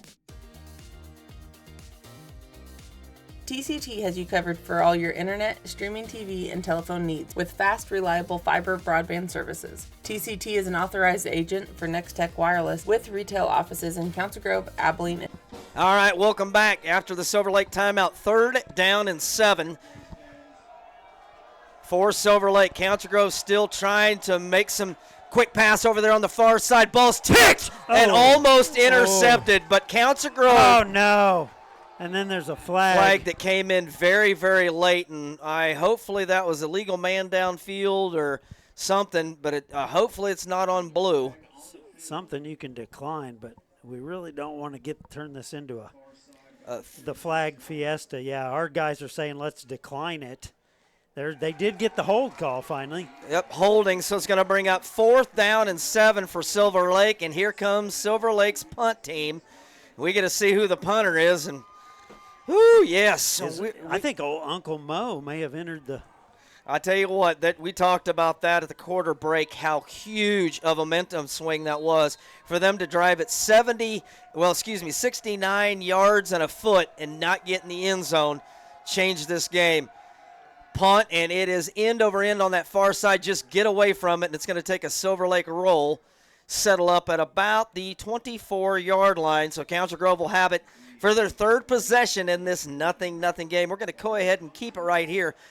Council Grove did find a little something there on that second drive, a little bit of nerves there on that first drive with a 3-and-out and a punt, but did find a little something. We saw how quick and shifty our quarterback is in the run game, was able to complete a nice pass to Reed Buttrey to get a first down, so haven't been able to get the senior Blaze French going, so kind of have to see what we got going here this possession. Coach Hayes has had a little time to study the Waffle House menu down there, and seeing what he saw, what was working, you just never know. Braves are looking to break a big one, though, I guarantee you. One split to the far side. You got Grady Kepley at the bottom of your screen here. Going to have a man in motion is Buttrey.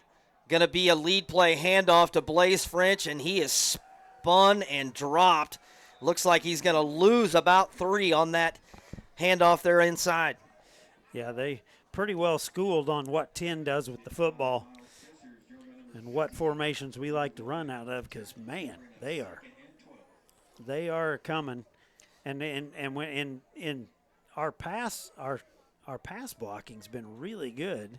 I need to watch to see if they're just rushing 4, dropping 7 every single time, and that might be the difference here. So here we go.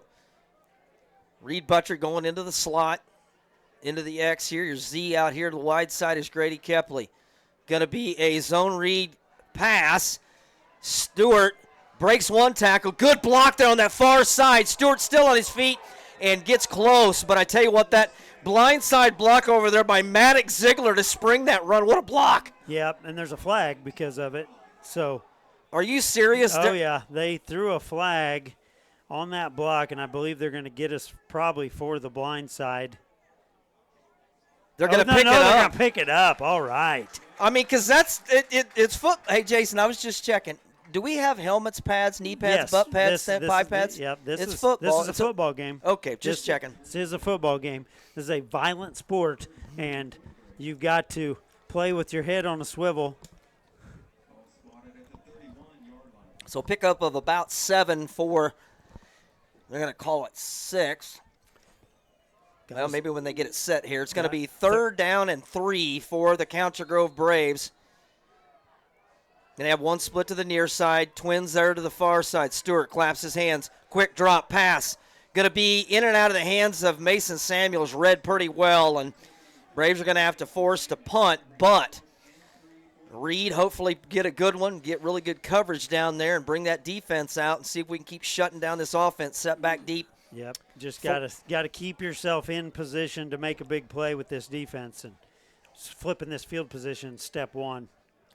So you got 14 and 11 back. Bergman far side. Dane Johnson here to the near side. Buttrey going to set up shop at about his 19. Steps into a punt, end over end, and it is going to be caught by Bergman. Still's got some room here on the near side, and he's going to be dumped and dropped. Good play there by, I believe, Caden Schmidt. Nate Seamers, my fault. I need to change my glasses. Number 4. Silver Lake's going to have it at their own 40, near hash. Bradley, and we do have Bradley got him around the ankles. Do we have a flag? We got a flag here sitting on the 40-yard line. Illegal block in the back.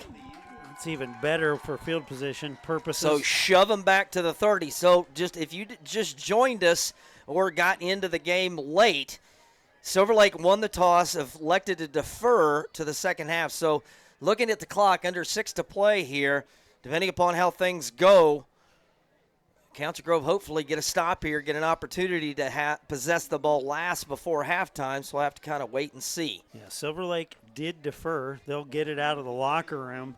So Braves wanting to get them off the field and get another crack at it here. They smoked about 7 minutes on their first drive. Man in motion is Johnson. 5-step drop for Kruger over the middle, and it is wide open to Jet Ross. Jet Ross still on his feet. Stowe's trying to chase him, and he will be tackled out of bounds. Touchdown saving tackle there by Blaze French, but Jet Ross turns on the Jets. They got him one-on-one against the freshman. And so he picks up about 60, depends upon where they spot him, picks up 68 yards. So Council Grove been just playing great defense, but all of a sudden, one pass, and you see how talented their wide receiving core can be. But we got a penalty flag on the field. Another flag on the field. And the flag came inside the 9. How in the world could that happen? What would have happened inside the 9 when there's only 2 guys there? Unsportsmanlike conduct on Silver Lake. So you had 1st and goal from the 2, and now all of a sudden you're going to push that thing out to the 17. Seems to be some communicating between the players on each team. Yep, you might have had somebody say, hey, look how wonderful and studly I am and how big of a play I made, and probably not use those words precisely, but maybe use some expletives, and that's good enough for a 15-yard penalty to push you outside of 2nd and goal, and that should be 1st and 10 from the 17. Yep, get them back out away from that goal line, and the Braves now it's critical to kind of dial things in. Looked like we did bring pressure on that pass play, so we left some guys on islands and trying to get to that quarterback. He's able to get the ball away.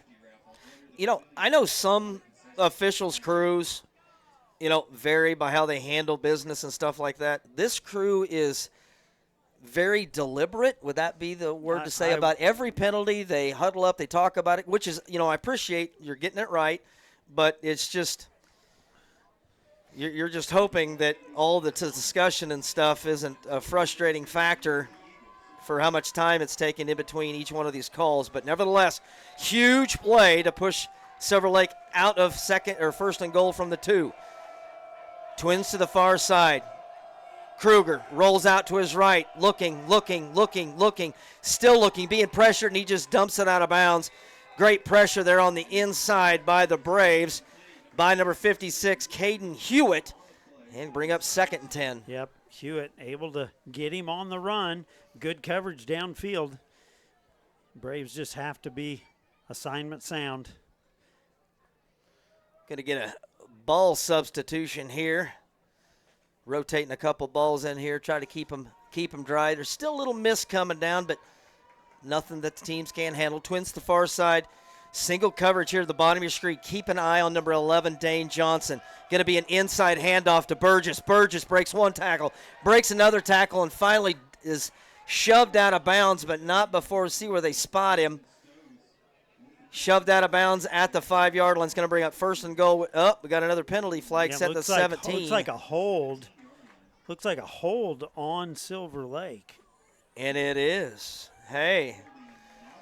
So instead of 1st and goal at the 5, they're going to have 2nd and 20, which is a ways out. So that's where they're going the correct direction. Absolutely. If you're a Braves fan, they are going the right way. They are heading back towards midfield, and the Braves doing a pretty good job of being disciplined.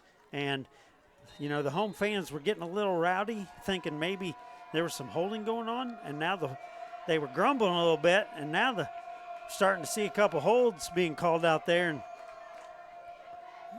those front 3 are really important for the Braves. Play clock down to 6, down to 5. I don't know if Kruger notices it. 4, 3, and he's able to just get it off. 5-step drop, looking. Kruger got some room in front of him. He wants to run, and he's just going to heave it at the corner of the end zone, and just a little bit long. He's going to bring up 3rd down in the country mile. So Kruger's going to head over to the sideline, get another play, but great coverage, great pressure on the quarterback. Yeah, Bradley got to meet him up close. Give him a little bump there as he's throwing the ball. Just let him know he's there. 3rd down and 20. Clock stopped after the incomplete pass with 5 minutes left to play, and what a huge opportunity if this defense can make a stand here. Bottom of your screen, keep an eye, and he's going to shift to the other side is Bergman. Trips to the far side. One single split here is number 11, Johnson. 5-step drop, looking pass over the middle, and is caught and dumped and dropped. Reed Buttry, what a shot. Great timing. Now it's going to bring up 4th down. See where they spot it. 4th down at about 13. What a hit. At the 20. What a hit. Great timing. Great catch to hold on to the football. I thought he was surely going to separate him from the football there. Reed does a nice job, and they're going to come in to try to get 3 on the board. This isn't something you see every day in high school football. So that would be 27, a 37-yard field goal in high school. Holy cow, snap, hold, kick up, and it is, holy cow, what a kick. So your scoreless game is now no more, where Silver Lake comes in and kicks a 30-plus yard field goal. Wow. That was impressive. That was impressive. From the left hash, set up nicely there to kick that, and man, he had plenty. I'm not so sure they don't back him up anytime they need 3 from. You know what's cool, though? Anytime Silver Lake kicks a field goal, we get 3 points, too. Nope. Yeah, Darn it, they took it off. They took it off. Now they've given us 3, and they. Nope, now they both have 3, but nevertheless, what a kick there from Silver Lake. Number 1, we'll have to give you a name to that young man. Number 1, see if I can find my sheet. Number 1, Mason Van Factor, a 5'10 sophomore. Woo, there's a weapon. No kidding. You got a couple more fun years with that young man. You start making 37 to 50 yarders, you might go to college for free. Absolutely. All right, Council Grove again. They're trailing by 3, but they've got 4:19 left and 2 timeouts. And they did hold them at the 1-foot line in the first quarter, gave up a 68-yard pass play, got a penalty flag, and held them to 3. Huge opportunity. Good job there by the front crew. That's the mustache. Leo Solis. He caught it in the air like he was expecting it to come to him. They try for the onside, and Leo shuts it down. And, you know, if you're Silver Lake, your defense has done a great job of holding. Why in the world would you give up that kind of field position to try that? That's risky. I mean, in a lot of cases, you can hit one of those up front guys with the ball and give yourself a chance, but not today, says Leo Solis with the stash.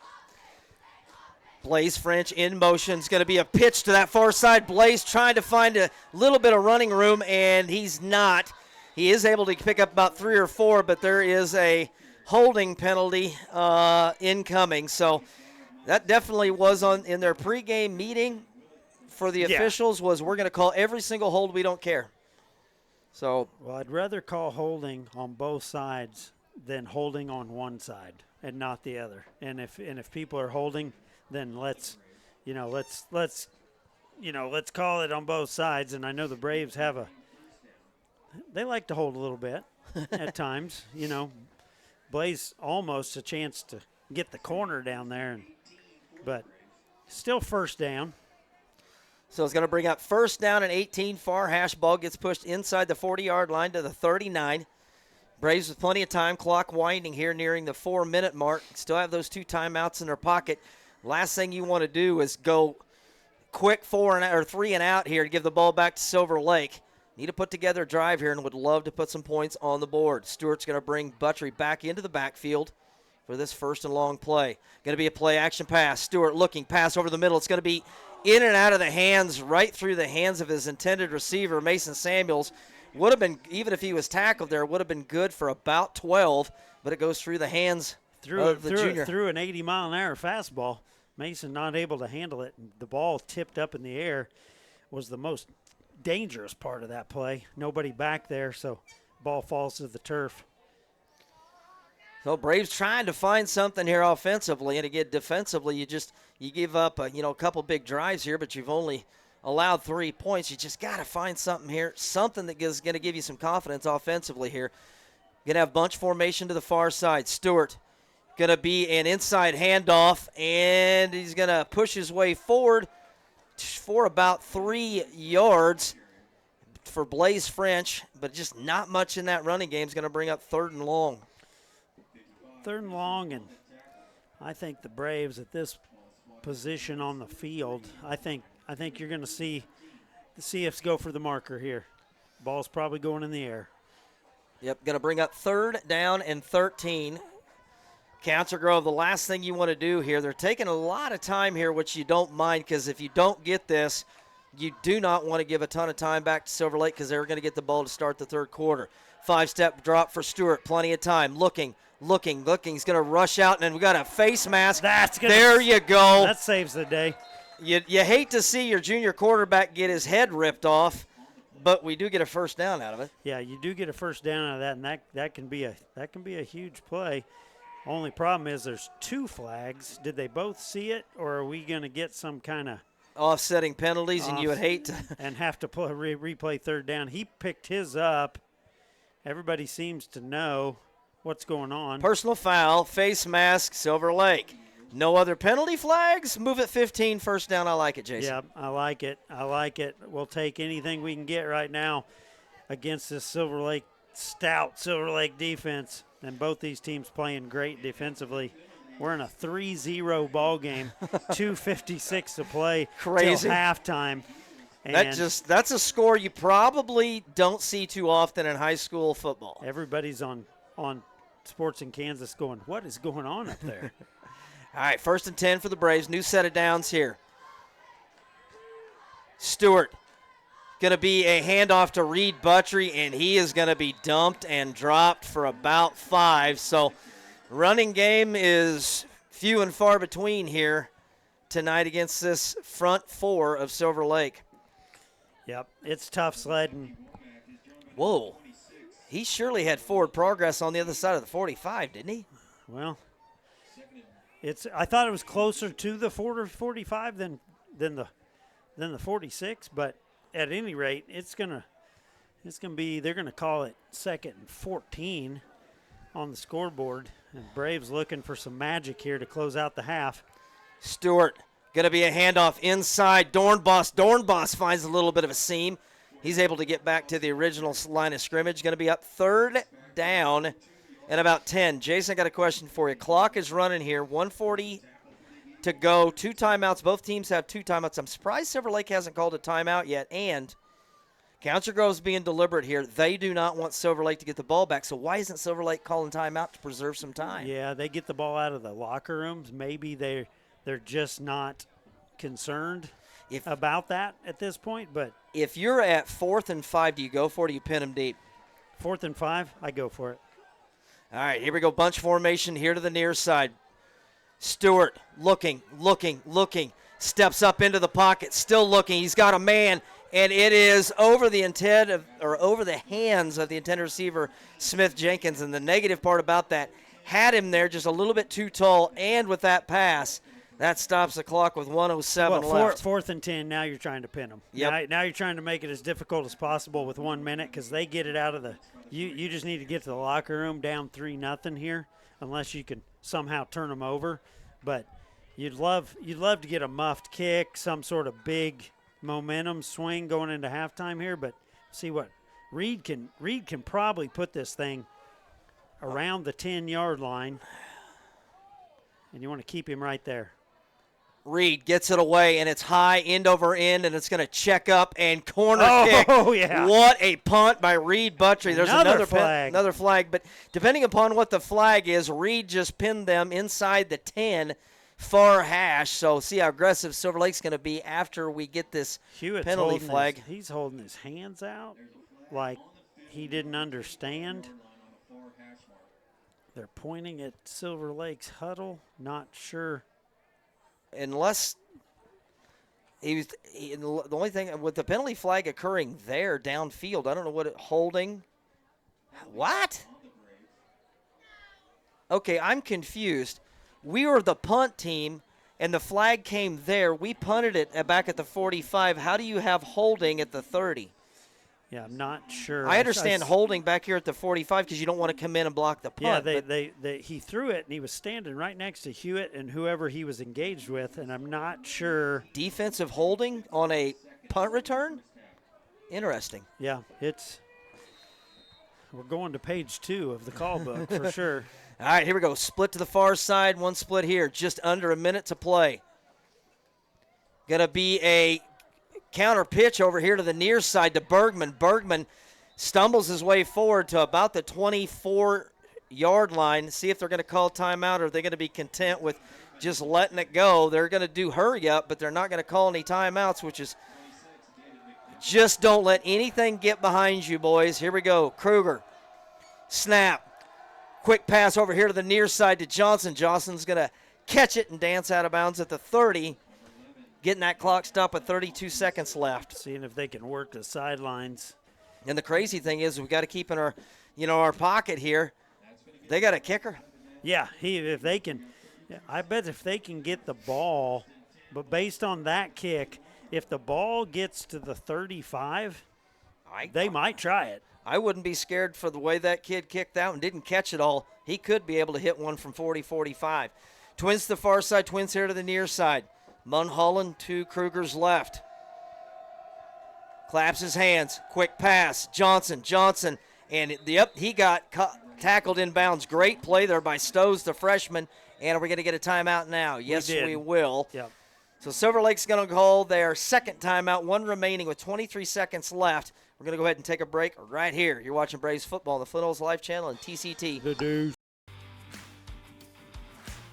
At Farm Bureau Financial Services, they treat people like people. Together, they will work with you to create a plan that's just right for you. Contact your Council Grove Farm Bureau agent, Alex Renke. It's your future. Let's protect it. Flint Hills Rural Electric Cooperative legacy now spans over 84 years. Their commitment to providing reliable, affordable, and safe electrical power to its members has never been stronger. As a cooperative, the safety and welfare of the members is always the number one priority. The Flint Hills Rural Electric Cooperative is proud to support its Braves athletes. Go Braves! Located in downtown Council Grove, Grove Gardens has a wonderful selection of gardening tools, beautiful. All right, hey, welcome back. Thank you, Creighton. All right, here we go. 23 seconds left here in a 3-0 game. Silver Lake with it, the near hash, 37-yard line. They do have one timeout remaining. Council Grove with 2. Kruger goes to a 5-step drop, getting pressure. There's a hold. Yes! Great play by Gunnar Gleason. Gunnar Gleason got held and still made the sack. And I'm thinking they're probably just going to let this thing run out. What a play by Gunnar. Yeah, Gunnar just bull rushed to the quarterback and got home. Looked like that guy was doing everything he could to hang on for dear life. And they never threw it, which was crazy. Yeah, they didn't throw it. He had him, but that's going to take us to the half. In one of the best defensive performances this guy's seen maybe since he's been doing this in 5 years. Council Grove right in this football game. Silver Lake will get the second half kickoff when we return. You're watching Braves football on the Flint Hills Live channel and TCT. The Deuce. Them today. You can find them located at 316 West Main in Council Grove. The Council Grove Republican, founded in 1872, provides you with community and focused articles Monday through Thursday, which are stories you can't find on social media. Subscribe today at councilgroverepublican.com for as low as 35 cents an edition. Did somebody say Taco Tuesday? El Rancho Viejo is just the spot for your south of the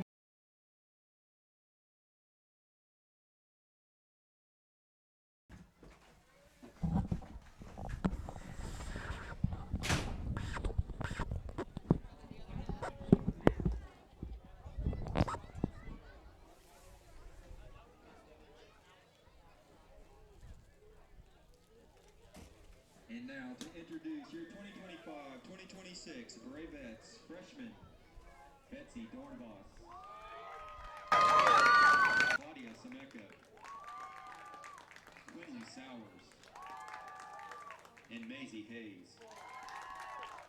Juniors, Marley Hayes, Capri Gant, Lucy Palmquist, and Nina Hesterman. Seniors, Marley Gant, Macelyn Taylor, Captain Easton Hansen, Captain Addison Craig, and Captain Hallie Frazier.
about its mission, work, customers, and the communities, contact us today, 620-767-5119, or apply online at www.alcogen.com/careers. Adams Home Store has been family owned and operated since 1969. They offer construction services for custom homes, outbuildings, boat docks, and more. Adams carries supplies for farmers and ranchers and has a big inventory of grilling, boating, and camping accessories. Located at 203 East Main in Council Grove, go Braves! Together with veterans in Morris County, Kansas, hopes to enlist rural veterans and their local partners to join forces to reduce veteran and civilian suicides in their communities. To learn more, join their Facebook group. Please remember, help is always near. It's okay not to be okay. The Tire Shop north of Council Grove is your one-stop shop for all your vehicle's maintenance needs, offering tire and oil services for cars, trucks, tractors, and even ATVs. With hundreds of tires in stock, the Tire Shop is here for you. Matt Palmquist with Whitetail Properties is part of an expert team focused on Kansas land sales with local knowledge and national reach. Get the results you deserve. Contact Matt at 785-826-0995. TCT has you covered for all your internet, streaming TV, and telephone needs with fast, reliable fiber broadband services. TCT is an authorized agent for Nextech Wireless with retail offices in Council Grove, Abilene, and Hillsboro. Visit tctelco.net for more information. Shortstop in Council Grove is a proud supporter of the Council Grove Braves. They provide the convenience you need and the service you deserve. With easy to pay at the pump gas and diesel and great deals inside, you can't go wrong. Be sure to pick up a delicious pizza before or after the game. They hope to see you in one of their many locations in eastern Kansas. Let's go Braves! The Steve Crichton State Farm Agency is a proud supporter of the Council Grove Braves. For all your insurance needs, call Steve at State Farm, 620-767-5819. Let's go Braves! For all your heating and cooling needs, call Services Unlimited. Proudly serving Council Grove and the surrounding areas for over 35 years, supporting your Council Grove Braves and wishing them the best this season. The Apothecary is located downtown Council Grove, is here to serve you for all your pharmacy needs. Their staff is friendly and knowledgeable. The Apothecary accepts most prescription insurance plans, offers free mailing and delivery, as well as a convenient drive-thru. Open Monday through Friday, 9 a.m. to 5:30 p.m. The service you deserve from the people who care. Let's go, Braves! Located at 415 West Main Street in downtown Council Grove, Route 56 is your local game day gear store. Stand out in the crowd with a unique shirt or hoodie from Route 56. Don't settle for the same old shirt that everybody else can order. Show your school spirit and support the Braves by buying local from Route 56. Check out their online store, Route56LLC.com, at your convenience. The Council Grove Pizza Hut is a proud sponsor of the Braves. Stop into your local Council Grove Pizza Hut before or after the game for all your Pizza Hut favorites. At Ray's Apple Market in Council Grove, they believe grocery shopping should feel like coming home. They're family owned, so they'll treat you like family too. That's why they still carry out your groceries with a smile, rain or shine. They proudly support our local schools, sports teams, and the heart of the community, you. So next time you shop, choose the store that knows your name and loves your town as much as you do. Ray's Apple Market, where family, community, and good food come together. Let's go, Braves! LexNet has spent more than 32 years making marketing simple with great customer service, collaboration, and quality products. From invitations and flyers to business cards, postcards, brochures, and more. Visit LexNetCorporation.com to learn more about their print and mailing offerings, digital solutions, strategy development, and creative services. To learn more about their print and mailing offerings, digital solutions, strategy development, and creative services. At Farm Bureau Financial Services, they treat people like people. Together, they will work with you to create a plan that's just right for you. Contact your Council Grove Farm Bureau agent, Alex Renke. It's your future. Let's protect it. Flint Hills Rural Electric Cooperative legacy now spans over 84 years. Their commitment to providing reliable, affordable, and safe electrical power to its members has never been stronger. As a cooperative, the safety and welfare of the members is always the number one priority. The Flint Hills Rural Electric Cooperative is proud to support its Braves athletes. Go Braves! Located in downtown Council Grove, Grove Gardens has a wonderful selection of gardening tools, beautiful plants, and fresh produce. They are your source for locally grown produce and all your gardening essentials. You can't beat their customer service and expertise. Follow them on Facebook. Farmers and Drovers Bank is ready to meet all your banking needs. From mobile banking to in-person friendly customer service, Farmers and Drovers is your premier bank with 3 locations plus 2 ATMs to make your banking experience convenient. Moonlight Trucking wants to assist you with all of your automotive needs. They can get you back on the road. They operate in big truck repair as well as car, pickups, and ag equipment. Give Oscar a call at 620-767-5499 and he'll be ready to help you. They are open from 8 to 5 Monday through Friday, ready to serve Council Grove and all the surrounding areas. Always watching and rooting for our Braves. The H&R Block tax professionals are here to meet all your tax needs. Let these experts give you a peace of mind. Call and place an appointment with them today. You can find them located at 316 West Main in Council Grove.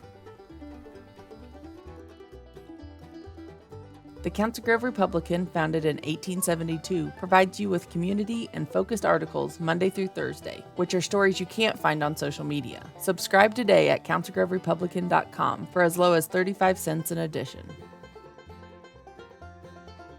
Did somebody say Taco Tuesday? El Rancho Viejo is just the spot for your south of the border cravings with a full menu of made-to-order Mexican cuisine. And don't miss their $1.75 tacos on Tuesdays. Be sure to try one of their famous margaritas while you're dining in. Open 7 days a week. Find them downtown Council Grove. At the Morris County Hospital, they are proud to stand behind our hometown athletes, the Council Grove Braves. Whether it's on the field, court, or on the track, these athletes show us what hard work and dedication looks like. When injuries happen, their team of professionals are there with expert care to get them back in the game and stronger than ever. The Morris County Hospital is caring for our community and cheering on the Braves. Let's go, Braves! DHC Chiropractic is helping you feel your best with services such as spinal manipulation, various forms of physiotherapy, and dry needling. Call into our office to schedule your appointment or reach out to us on Facebook. Need help navigating the real estate market? Give a local Council Grove Realty or Lakeside Property Realtor a call today. They are members of the Flint Hills Association of Realtors assisting in residential, commercial, and ag sales. Visit cglakeside.net or councilgroverealty.com and see what a local realtor can do for you. For over 100 years, Citizen State Bank has gone the extra mile for its customers, providing big bank amenities while knowing their customers by their first name. Stop in today at any of their 7 locations or check out their services online at extramilebank.com.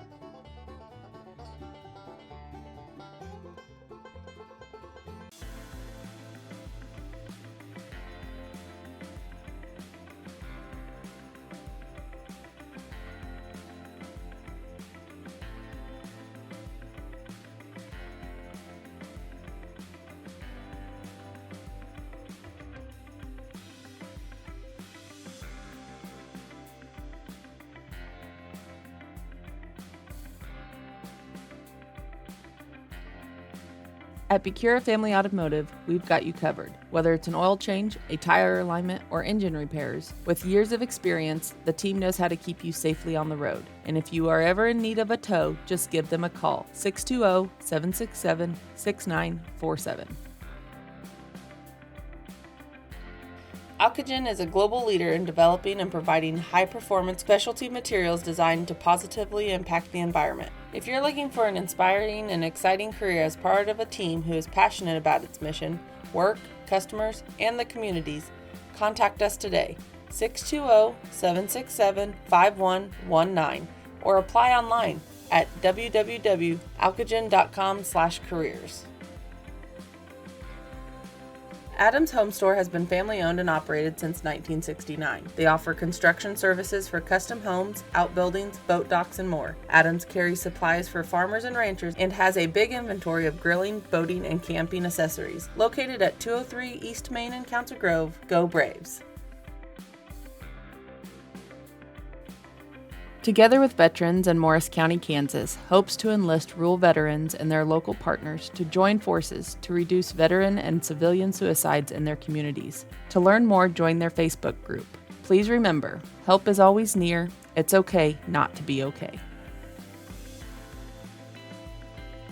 The Tire Shop north of Council Grove is your one-stop shop for all your vehicle's maintenance needs, offering tire and oil services for cars, trucks, tractors, and even ATVs. With hundreds of tires in stock, the Tire Shop is here for you.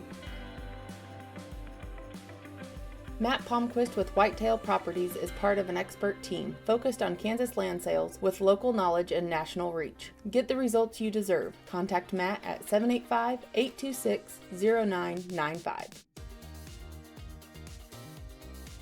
TCT has you covered for all your internet. All right, welcome back. Thank you, Creighton. I just wanted to give a shout-out before we talk about the first half in this 3-0 game. The Council Grove High School moms will be hosting a 50-50 raffle. So if any of you are listening to me on your headphones, didn't see the public address, or wanted to sneak down here and help out, there's a young lady, 1-year-old named Chloe McIver, that is needing some surgery shortly before Thanksgiving to fix a issue with her skull that fused prematurely, and obviously this is something that's going to be quite extensive and quite expensive. So they're doing a 50-50 raffle set up right over here, north side of the grandstands, underneath the picnic area. And so if you can give a little, donate a little, it's going to be, again, a 50-50 raffle. Just want to thoughts and prayers out with Chloe McIver and her family, and hope everything goes well, and hopefully the Council Grove community can come out and support her and donate a little money to help overset the costs of the medical bills that they will be having here shortly. And again, another shout out, Methodist Church will be making pancakes for all of the students after the completion of this game. Just give you a few highlights here. A whole lot of defense. If you love watching defense, you saw it from both sides tonight. Bunch of big plays, and I'll let Jason talk about defense here in a second. Couple big plays offensively for First Silver Lake. That first drive that Council Grove stopped them on, it was a whole host of number 8, Bryson Burgess, their senior running back, just big runs of 18, 16, 7, 8, 7, and was able to pick up a few more yards in a couple other drives. Then another drive, they decided they got to go back to him, but then there towards the end of the second quarter, a 68-yard pass play to Jet. Yep, you heard it right. Jet Ross, the wide receiver from Silver Lake, but a unsportsmanlike penalty flag pushed them outside of that area, and they kept getting penalty flags. But then in step number 1, God, what a kick. What a kick by Mason Van Factor. The 5'10 sophomore drills a 32-yard field goal to put them up 3-0. On the flip side, Council Grove really couldn't get much going on their offensive side of the ball. A couple big runs by Luke Stewart and one pass from Luke to Reed Buttry, but that's essentially all the offense that Council Grove was able to muster there in the first half. But here's the cool part. You did absolutely nothing offensively, and you're down 3-0. That's the great part about how well your defense played, is how poorly your offense played. But you know what? We still got 24 minutes left of action. Very athletic football team, and one heck of a coaching staff to get this thing turned around. And Jason's going to talk about defense, because that was a lot of fun to watch. You can't give up any more real estate than that. I don't think you could have got a sheet of paper between the nose of the football and the goal line where they were snapping that ball down there, and Braves hold them out of the end zone on 4th down and take over, and able to flip a little field position and kind of get things back on track with the defense. And man, I'll tell you what, these games are going to give me a heart attack. When last week we went to the fourth quarter tied 6-all. We just got to halftime, and we're going to bring our defense back out there first. It's 3-0. Justin's got some pretty interesting score updates that we can hit with here inside the district. But yeah, Braves Braves got to feel pretty good, I would think, about the defense, about what they've been able to do against they've been burned on one play where they brought a little pressure, got some guys in some not favorable matchups, and they're able to get one big play and then kind of penalize themselves to death to back that up. But, yeah, Braves done well defensively. They're looking for something out of that offense, and coming out of halftime, I'm sure that this coaching staff has made some adjustments. They have a lot of technology. They've looked at that film, and they're ready to go.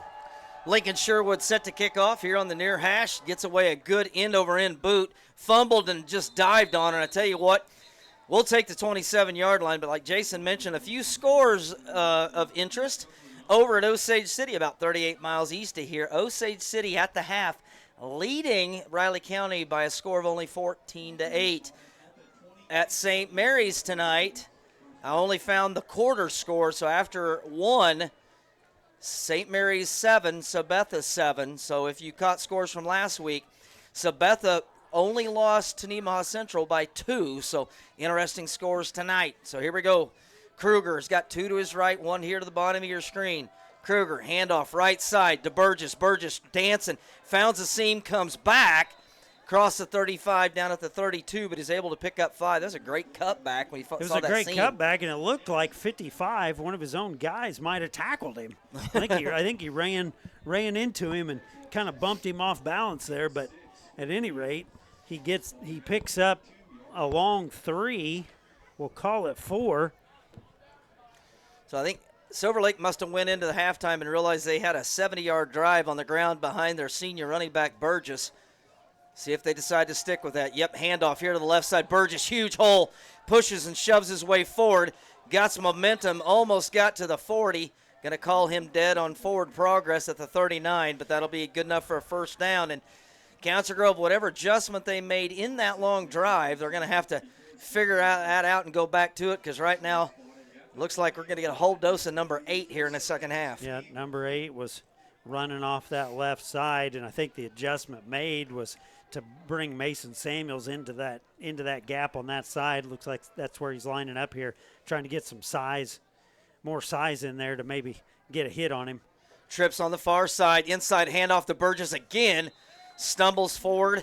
Little bit better stop, only a pickup of about 3. It's going to bring up second down and 7. Bradley was pinned in there and was able to get him around the legs, get him on the ground. That was Bradley Dornbos with the tackle, but shot in there, and they still came off that left side trying to open something up. But Council Grove's defense standing tall here. Love to see that punter again here in the second half. Twins here to the bottom, Twins to the top. Man in motion is Johnson, and we're going to have illegal procedure. There we go. That's get him off schedule here.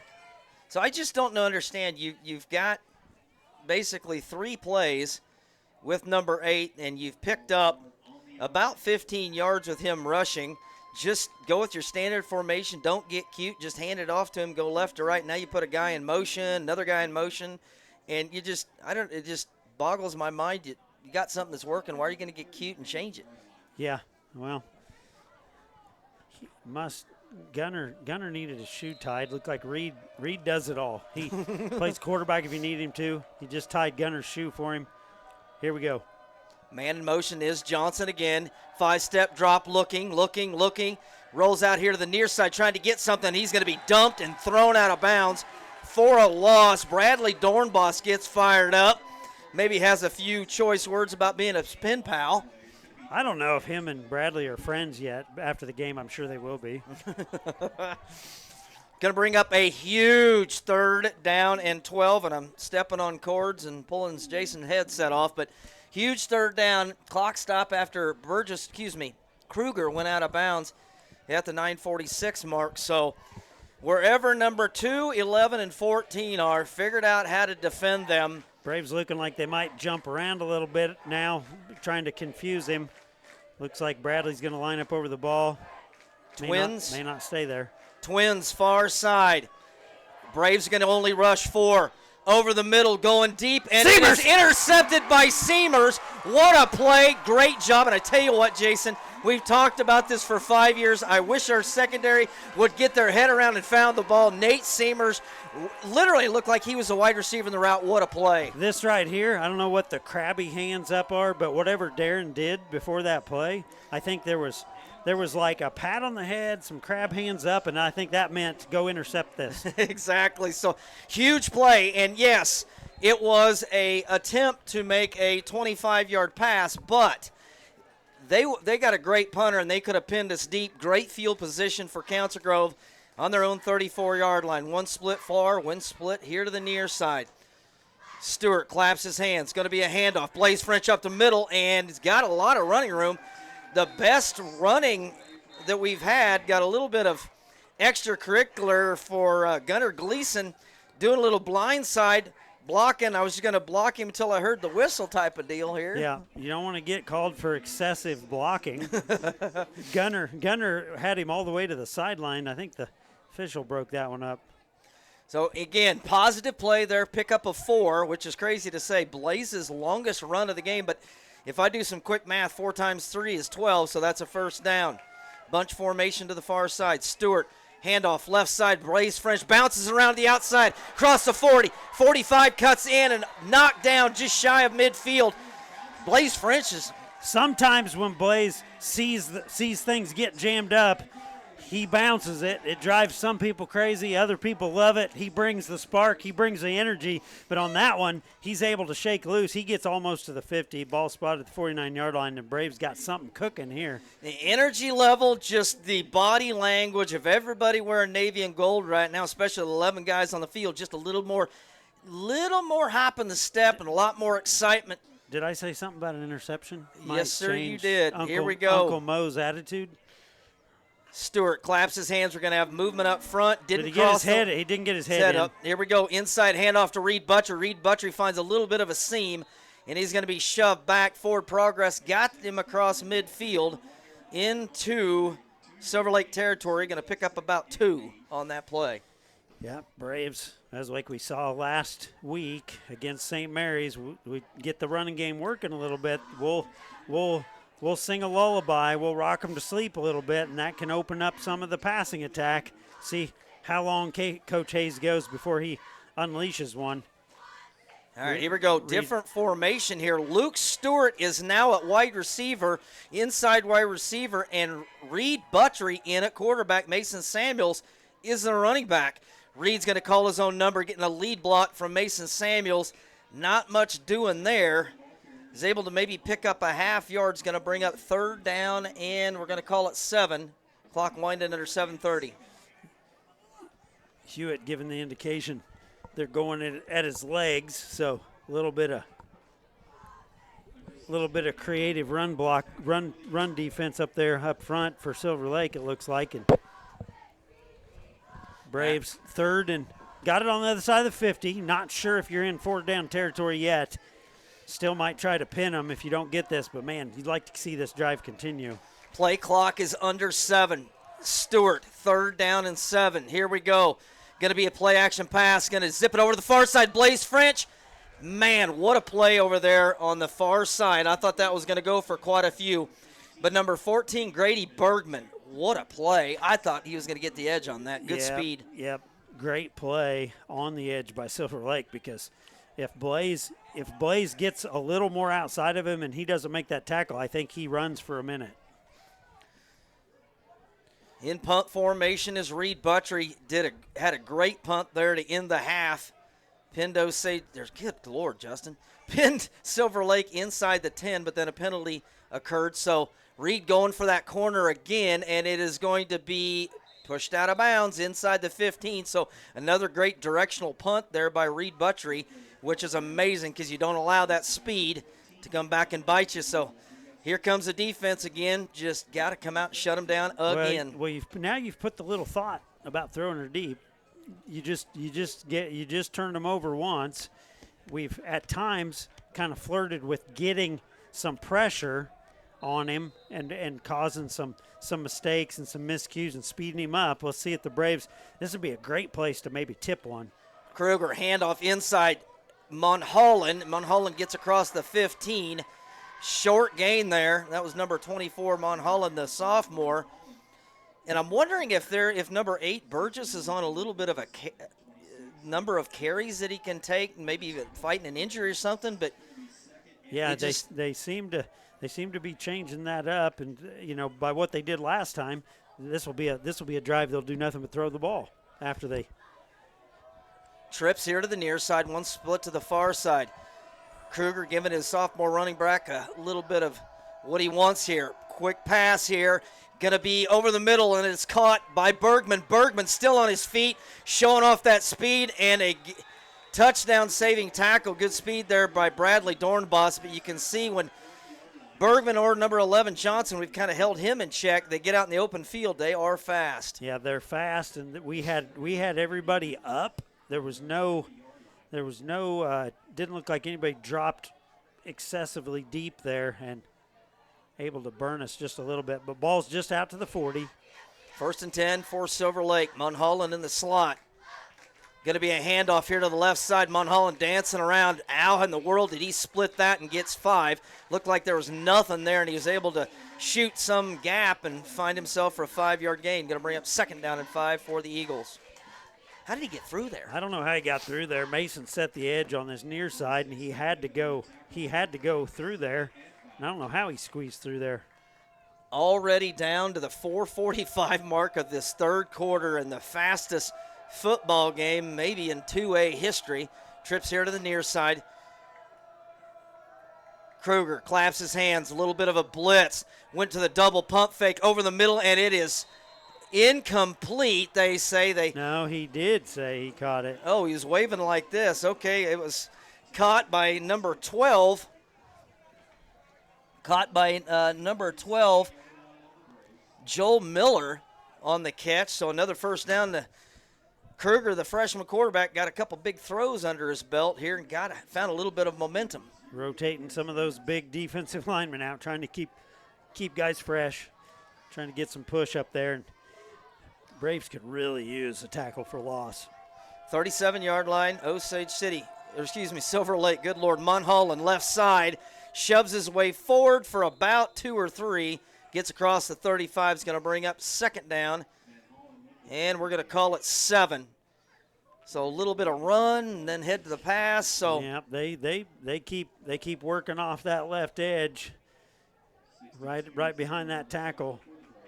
Sometimes he goes inside of him, sometimes he goes outside of him, but they're getting some pretty good push right there, and they're able to get 2 or 3. But then they'll switch back and go to the pass, and man, trying to keep us off balance here. Trips to the far side. Kruger, 3-step drop pass over the middle, in and out of the hands. It's been intercepted. Intercepted on that far side. David McDiffit with the pick and the run back to midfield. We picked him again, Jason. What a play by David McDiffit. I said I wanted a tipped ball when they started this drive, and we got something off their hands up in the air, and the way the Braves rally and the way these guys use all that great eye discipline, they are able to see that football when it's tipped up in the air. Tell you what, the defense picks up their 2nd turnover of the game. All right, offense, reward that defense and put yourself together. Your best drive of the season here against the Eagles with 3:15 left in this game and take the lead. Third quarter. Stewart, left side. What did I say? Game. Okay. Third quarter. Yep, third quarter. I'm just excited. Oh, yeah, I know. I just I don't want somebody to be panicked that they went to the bathroom and missed a whole quarter. Yep, Justin got excited. Handoff left side to Blaze French. No gain on the play. And Jason and Creighton and I were discussing at halftime with the limited opportunities in the run game other than, that zone read keeper by Luke there on that long drive. We just couldn't get anything established, handing the ball off. May have to rely on the arm of number 2 here in this second half. Stewart, little inside handoff, and there's going to be a penalty flag, and Reed is dumped for about a 4-yard loss. And if that's a holding play, what are you going to do here if you're Silver Lake? You can accept you may not accept that. So based on the spot and the group discussion here, see what they're asking. Looks like they're looking Silver Lake's way to get a decision. it's going to be second down and about 14 or first down and about 20. So first and 20 or second and 14, and it looks like Silver Lake's coach pointed backwards. So we're going to mark it off from about the 48-yard line and push it all the way back to about the 38-yard line. So Council Grove will be faced. It's not a loss of down. Can we switch that back to 1, please? No, it is going to be second down because Blaze. Blaze no gain on that carry. So yeah, that was a second down play. So this will be second and a long ways. All right, here we go. Twins here to the near side, one split to the far side. Council Grove's got to figure out something in the offense. Stewart, 3-step drop, looking, going to go deep over the far side to Smith Jenkins, and it goes in and out of his hand. And nope. And you know what's crazy is we've seen that called all year on us on the other team. Yeah, being into his chest and not getting your head around. So going for a deep ball was there. Just, I guess you got to say there was no flag thrown. So I guess you got to say that it was good coverage, huh? Yeah, quietly. I think that's all you can say. I couldn't see if he was touching him from here. Had his back turned though the whole way. So we will fight another day. 3rd and 20. Stewart, quick drop, looking, gets flushed out of the pocket, still looking, and he's ankle tackled and dropped. And then he's hit again, and apparently that's okay. Council Grove's fans are about ready to come out of the stands after that one. Yeah.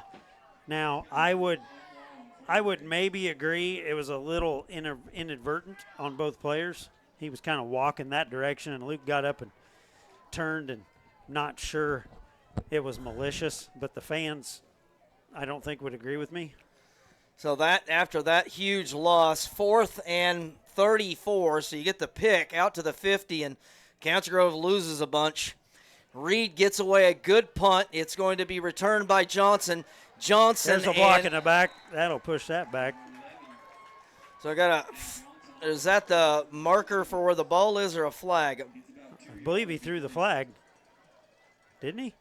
Yeah, maybe just the ball marker where he caught it initially. I thought I saw him throw the flag as the scrum started, but he did not.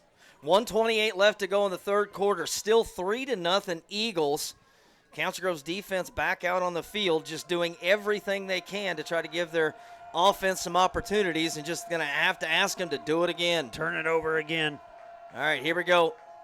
Kruger, handoff inside, and this is going to be Burgess again, shoving his way forward for about 6. So it almost looks like every other series they're just trading opportunities for 24 and 8 every other possession. Yeah, they're jockeying back and forth on those running backs, and they're finding a little something, but they don't have enough patience to stick with it. Yep. And then they've tried to take some shots, and we've been able to turn them over. But all right, here we go. Kruger, quarterback, inside handoff, and he is going to be dumped and dropped.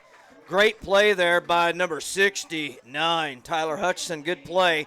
Only gain of 1 and a big third down. You wouldn't think here, Jason, if you get no gain or a loss here on this play at around the 50-yard line, the way their defense is playing, you'd like to think that they'd punt and pin us deep, wouldn't you? You'd like to think they would punt, but they may have the confidence that if they get stopped right here, no big deal on field position. But this will be an interesting decision if the Braves can hold them. Now, if they dump them in the backfield, you may be more likely to see the punter. All right, here we go.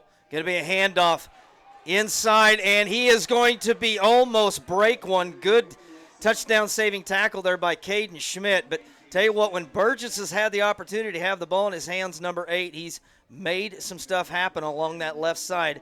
1st and 10 for Silver Lake inside the 40. They run behind old 55 over here, I'll tell you that. Most of their running attack is 77 and 55 on this left side. That's going to take us to the quarter.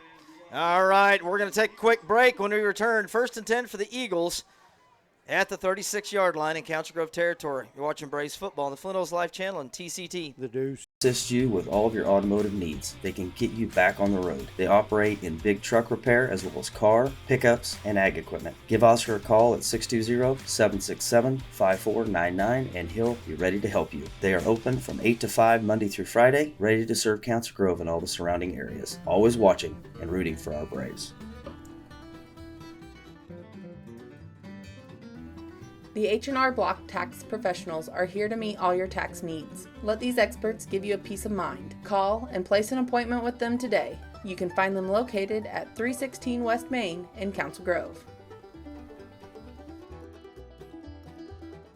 The Council Grove Republican, founded in 1872, provides you with community and focused articles Monday through Thursday, which are stories you can't find on social media. Subscribe today at... All right, welcome back. Thank you, Creighton. 1st and 10 for the Eagles, far hash. 36-yard line, start of the fourth quarter. And again, we've talked about it, and I've said it ad nauseum. The offense has been struggling to do anything, but you're only down 3-0. You get yourself another stop and try to figure out something inside Burgess. Burgess poking his way forward and runs into a whole entire wall of Council Grove Braves. Only picks up 1, maybe 2. Going to bring up 2nd and long for the Eagles. Yeah, Braves doing a nice job. They're making everything difficult, and they've made everything difficult all the way down. Who's on the ground? Is that? I can't see the number. Creighton, you got a number? Is that a 50 number? Yeah, it's Hewitt. Hewitt, I think maybe he might have got rolled up on a little. He's going to come over on his own power. It's good to see. Hopefully he's able to work that thing out. But that's big on for the offensive line. Yep. He may have cramped. He's pulling on that toe. Looks like maybe it is a cramp. Try to get him some fluids and get him stretched out here. 2nd and 9 for Silver Lake. 5-step drop. Kruger looking over the middle. He's got a man, Johnson, and it is in and out of his hands.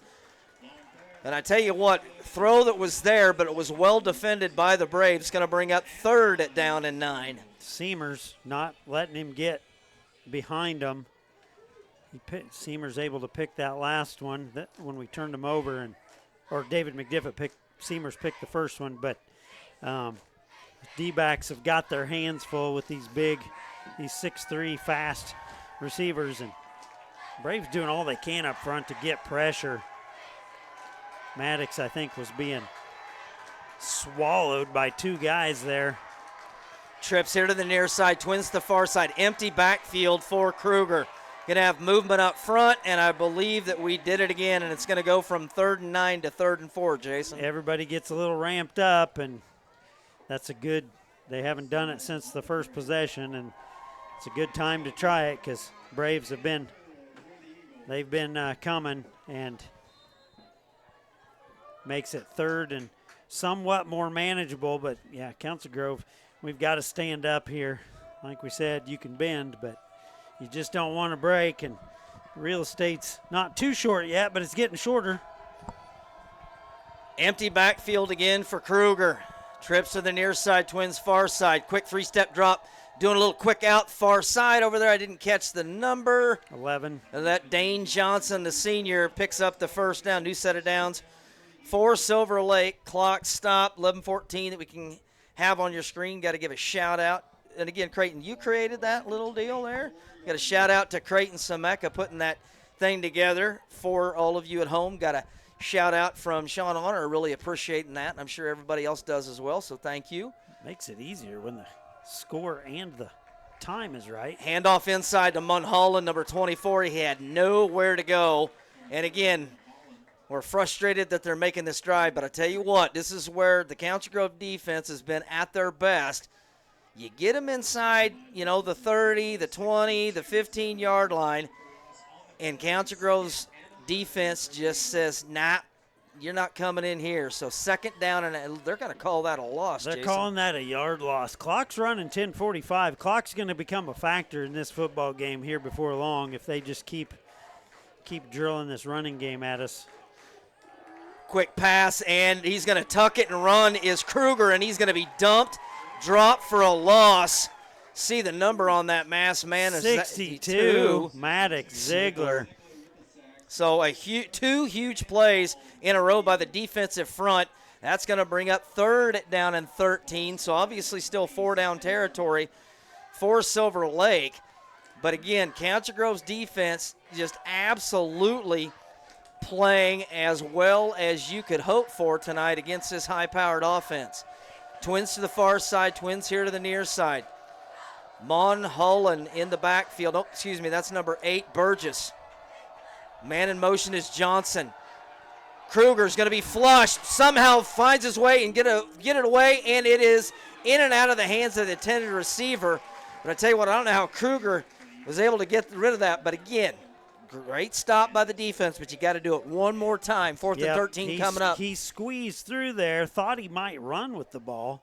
He got hit pretty good as he threw it, and Nate Seamers, I don't know if he tipped that. Did it look like he tipped it? I believe he got a finger on it. Yeah, I think he got a finger on it because the receiver was there, but Seamers able to cut in front of him. We believe he got a finger on the ball. So I think this is the biggest 4th down of the game. But this might be with 9:46 left to play. If you're able to get the ball back right here, pretty decent field position. Going to give yourself a chance here. 4th down. Kruger, 5-step drops, got a lot of pressure. He's going to throw it, and it's going to wobble, and it's going to be wide open. And it's going to be caught, breaks one tackle, still driving all the way down to the 3-yard line.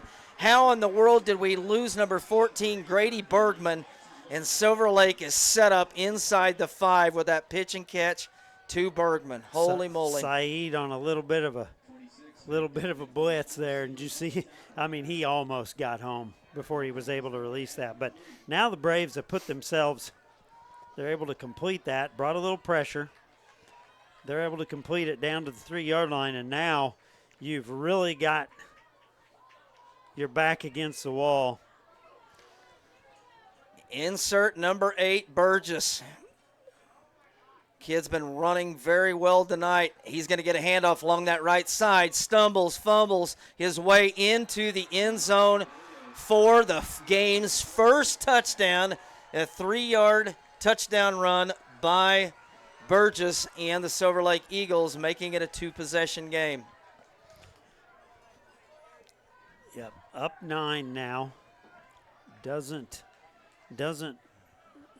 play is not of huge consequence because it's going to take 2 touchdowns to come back in this thing, and that with 9:04, the way the defense is playing, the offense just has to put a drive together. It's Kick blocked. is up and blocked. Great play there by Council Grove, so it remains 9-0, 9:04 left to play. We're going to take a quick break. You're watching Braves football on the Flint Hills Live channel and TCT. The Deuce. Flyers to business cards, postcards, brochures, and more. Visit LexinetCorporation.com to learn more about their print and mailing offerings, digital solutions, strategy development, and creative services. To learn more about their print and mailing offerings, digital solutions, strategy development, and creative services. At Farm Bureau Financial Services, they treat people like people. Together, they will work with you to create a plan that's just right for you. Contact your Council Grove Farm Bureau agent, Alex Renke. It's your future. Let's protect it. All right, welcome back, Creighton. And again, 9:04 to play. Braves trail 9-0. Got to figure out something here offensively to get this thing going here. And like Jason had mentioned during that little quick timeout break after the touchdown, a huge kickoff return would do wonders for the confidence. You know, try to shorten this game down a little bit and get yourself good field position here to start this drive. Got to be ready for that onside kick again. Approach, and he's going to go ahead and kick it deep over here to the near side. Trying to find a way here is Bradley Dornbos, and he's spun down at the 25-yard line. And I tell you what, every time that you thought that there might be an opportunity to, you know, break something in the run game, had that screen to the far side to Blaze French, just fundamentally sound every time that they make a tackle and pretty much everything that they do. They do, and, you know, I'm sure there's a little heartburn over that playoff game last year. They're a motivated football team trying to win the district here, and Council Grove's going to have to come up with something, score relatively quick, you would think. Empty backfield for Stewart. Quick pass, far side. Gonna try to get it to Blaze French. Breaks one tackle, breaks another tackle across the 30, and he's going to be tackled down at the 34-yard line. But I tell you what, Jason, we won it. We just got it. Creighton called for it. Creighton's been saying, I'd like to see 10 in the screen game, something down the line of scrimmage a little quicker to get the edge, and picks up 8 on first down. A And little bit of hurry up here for the Braves. Braves go fast. Stewart, handoff inside, and he is going to be dumped and spun down. Blaze French, and holy moly, what a play by Miles Fisher. Wow. Going to be a loss on the play. It's going to bring up we talked about the biggest fourth down of the game. This might be a huge third down, and to be honest with you, Jason, down 2 scores. You might go for it and see if you can turn them over. That might be because you got to get a first down here, and keeping the passing game going is going to preserve some clock. Stewart claps his hands. Going to be a play-action pass. Looking, little dump pass over here to Reed Buttrey. He tied him up, yeah. Yep, we got a penalty flag. We got pass interference here, so that's a plus 10 yards from the line of scrimmage, not a spot foul in high school, so that's a new set of down for the Braves. Keep the drive alive. Yep, it looked like he was engaged early on Reed as Reed was trying to get his arms out.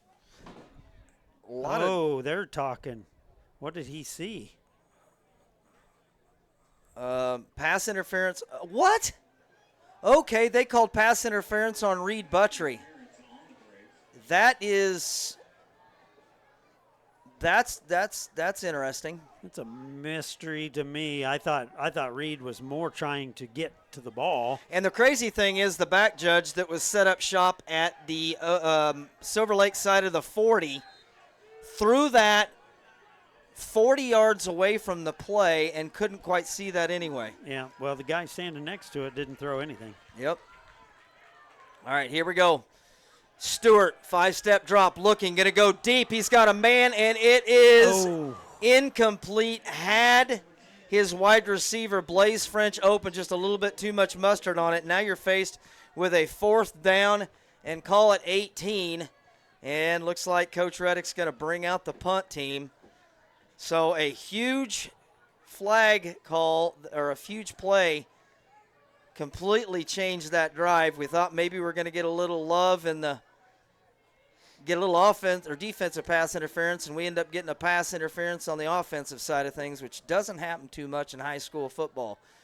Reed's able to get the punt away, a little end over end, and it is going to take a great Council Grove roll. Keep rolling ball. Nice roll. Going to settle up at the 34-yard line for Council Grove, and you've been asking that defense to do the impossible all night long, and other than a couple big plays, they've done a pretty good job. Well, now you got to sell out. Yep. You're kind of stuck.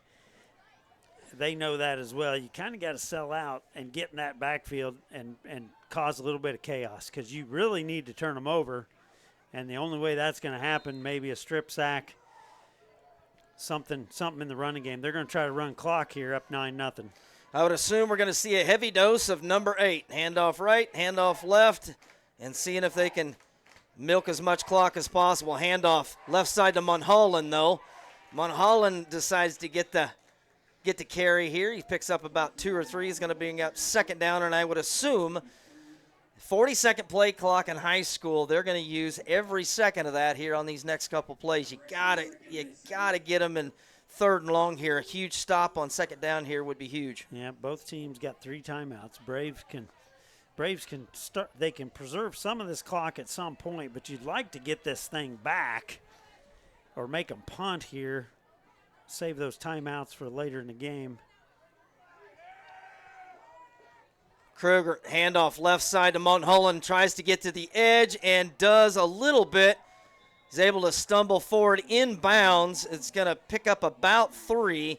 It's going to make it about 3rd down and 3 here for the Braves, and it's going to be a long 3. I'm going to call it 3rd and 4, Jason, because that makes me feel better. Braves got to get a stop right here. Yep, you got to stop them here. You want to see that punter. You want them to feel comfortable to give you the ball back because Braves went for it all. just barely overthrew Blaze. If he catches that ball, it's a different ball game. You want to give yourself a shot at a few more of those.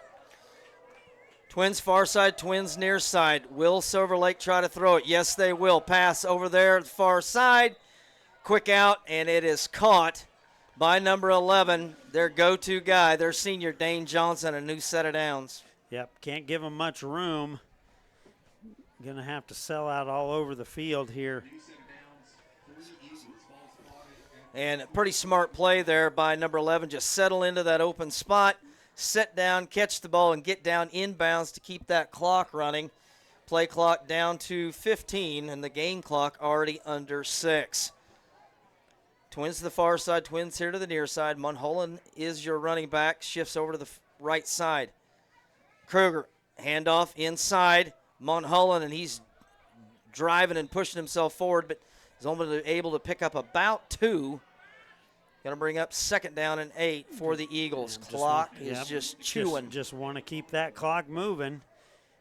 That's what they want to do, and we'll see what Coach Reddick is going to dial up here to try to get a little in some chaos to ensue somewhere in this run game. And I'd also be kind of curious to see, if I'm Coach Reddick, at what point do you start using those timeouts? If you get them stopped here on this possession, meaning this set of downs, and they're going to go pass over the middle, it's tipped again. Great hands there by Reed Butchery. And that stops the clock. It's just I'm not sure why. Why, but yeah, that unless you're so sure of some of those plays, but yeah. Coach Reddick moved some guys right at the snap there, seemed to know kind of what they were going with, had his guys in great position. And so clock stop, 4:52 as you can see on your screen here. 3rd down and 8. Huge opportunity for the Braves, their defense, to get off the field here. Where is Kruger going to go? Keep an eye on 11, keep an eye on 14. Kruger steps up, a lot of pressure, going to go ahead and tuck it and run, and he is going to get a 1st down. The freshman tucks it and run for the first time all game long. They've not done any design runs for number 10, and he comes up with a huge 10-yard run and a new set of downs. Yep, had a chance at him. Had one fingernail on him back there. And I would assume that when we get close to probably the 3-minute and under mark, I would assume Coach Reddick's probably going to start burning some of those timeouts, try to preserve this as best he can. He's got to preserve a little bit of time because these guys is not putting the ball in harm's way right now. Mulholland to the left. Kruger, handoff to that left side of Mulholland. He's got a big hole along that left side. Still on his feet, still driving forward inside the 20, down to about the 18. Kind of makes you wonder, Jason. It's just that defense has been on the field so long, and I think here's the timeout. We're going to go ahead and keep it here. Yeah, that defense is. Yeah, I think he sees he's got to preserve clock. He calls it at 4:08, but I think he sees maybe some fatigue. And no, we've got a player down. I apologize, I did not see that. We're got the good medical staff from K-State over there checking out the Council Grove player. We're going to take a quick break, and when we return, we will get you the last 4:08 here in Legion Stadium. You're watching Braves football on the Flint Hills Live channel and TCT. The Deuce. Your source for locally grown produce and all your gardening essentials. You can't beat their customer service and expertise. Follow them on Facebook. Farmers and Drovers Bank is ready to meet all your banking needs. From mobile banking to in-person friendly customer service, Farmers and Drovers is your premier bank with 3 locations plus 2 ATMs to make your banking experience convenient.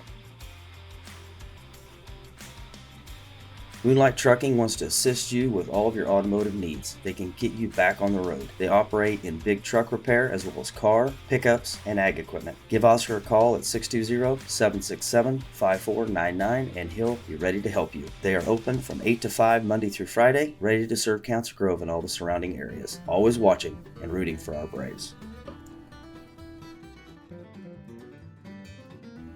The H&R Block tax professionals are here to meet all your tax needs. Let these experts give you a peace of mind. Call and place an appointment with them today. You can find them located at 316 West Main in Council Grove.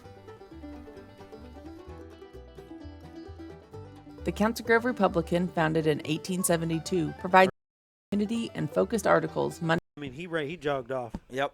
Welcome sight there. Bradley Dornboss was able to jog off under his own power, just maybe got dinged a little bit. We're not exactly sure where, but huge run there by Mulholland inside the 30 at the 29-yard line. Braves have got to figure it out. And, I mean, before we went to break, this defense has been on the field a long time. You just got to keep asking it to do everything that you can to try to get a stop here. Mulholland, oh, my gosh, he breaks one up the middle, and he's going to score a touchdown.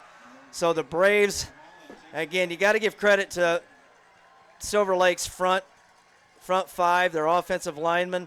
Just keep banging on our front defensive four, and I tell you what, at some point you have somebody pushing you, shoving you and grabbing you. You get a little tired, and they end up breaking one. Yep, they ended up breaking one, and Bradley went out. First play without him on the field, they're able to sneak through there. So, yeah, the defense has put in a heck of an effort tonight.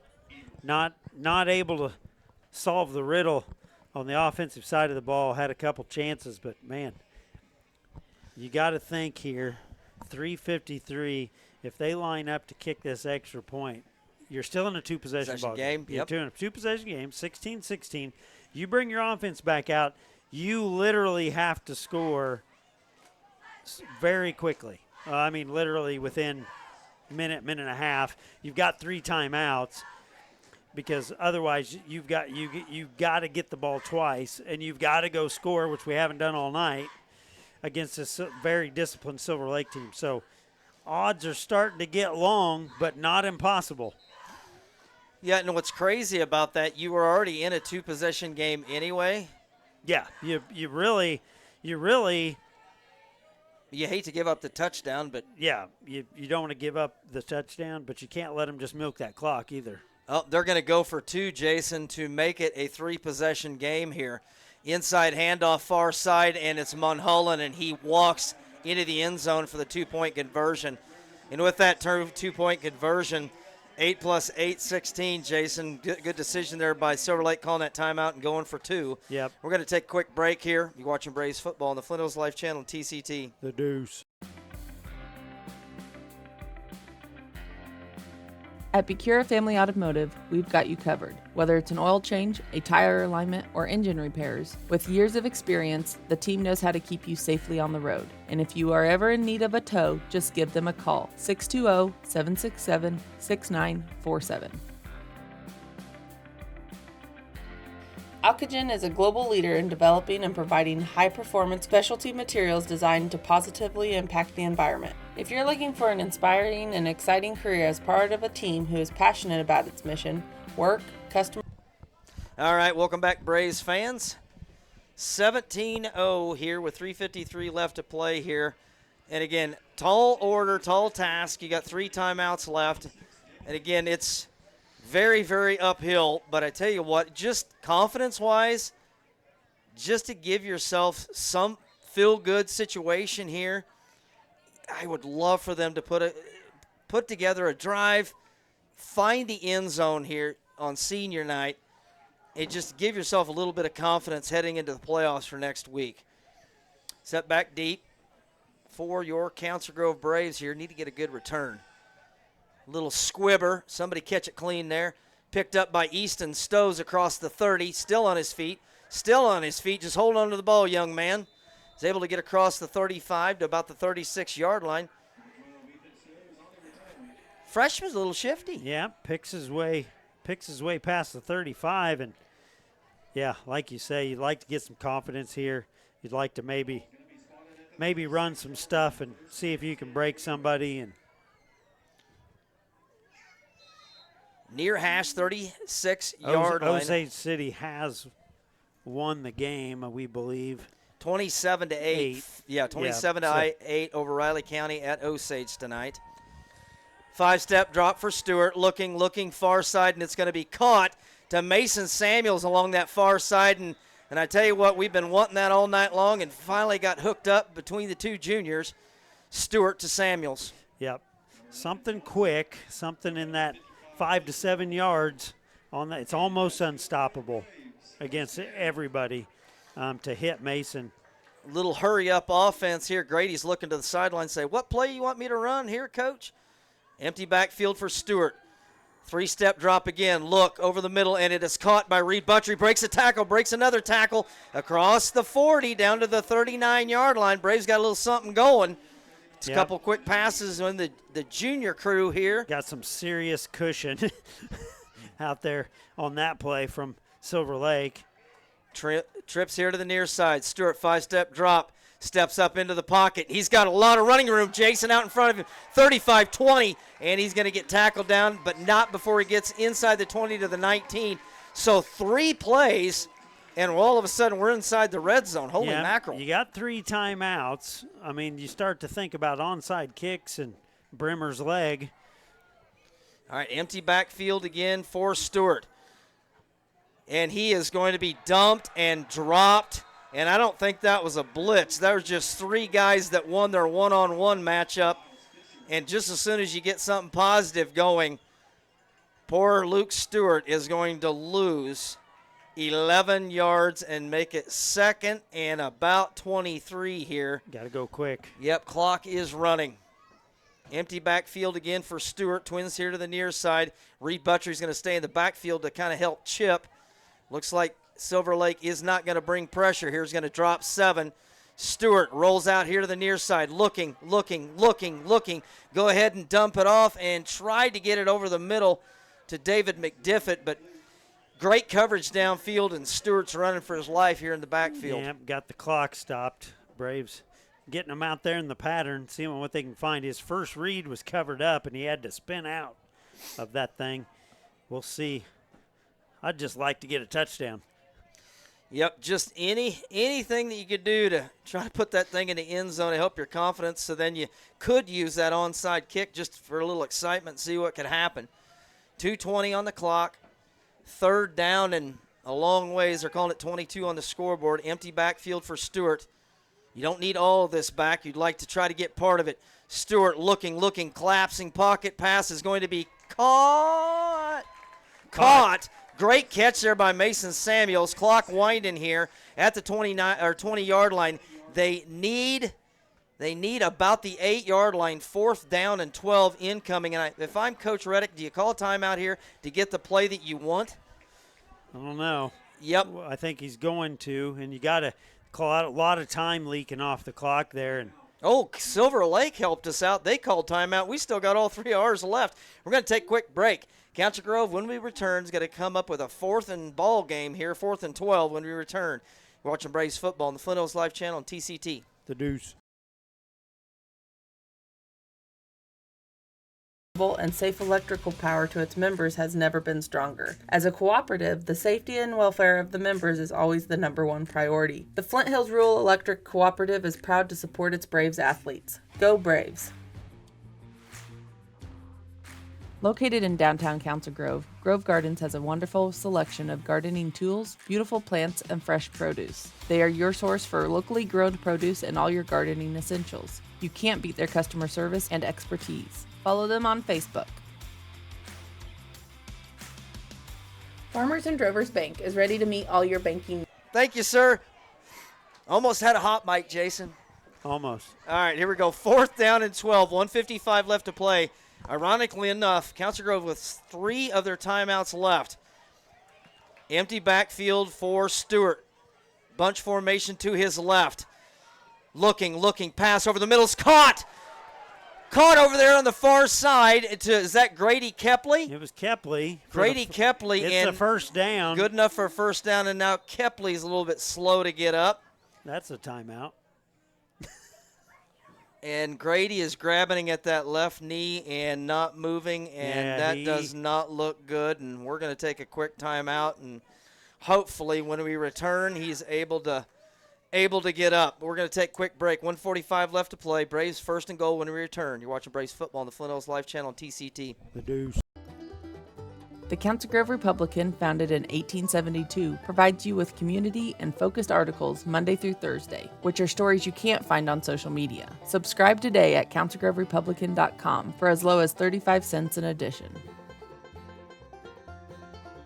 Did somebody say Taco Tuesday? El Rancho Viejo is just the spot for your south of the border cravings with a full menu of made-to-order Mexican cuisine. And don't miss their $1.75 tacos on Tuesdays. Be sure to try one of their famous margaritas while you're dining in. Open 7 days a week. Find them downtown Council Grove. At the Morris County Hospital, they are proud to stand behind our hometown athletes, the Council Grove Braves. Whether it's on the field, court, or on the track, these athletes show us what hard work and dedication looks like. When injuries happen, their team of professionals are there with expert care to get them back in the game and stronger than ever. The Morris County Hospital is caring for our community and cheering on the Braves. Let's go, Braves! DHC Chiropractic is helping you feel your best with services such as spinal manipulation, various forms of physiotherapy, and dry needling. Call into our office to schedule your appointment or reach out to us on Facebook. Need help navigating the real estate market? Give a local Council Grove Realty or Lakeside Property Realtor a call today. They are members of the Flint Hills Association of Realtors, assisting in residential, commercial, and ag sales. Visit cglakeside.net or councilgroverealty.com and see what a local realtor can do for you. For over 100 years, Citizen State Bank has gone the extra mile for its customers, providing big bank amenities while knowing their customers by their first name. Stop in today at any of their 7 locations or check out their services online at extramilebank.com.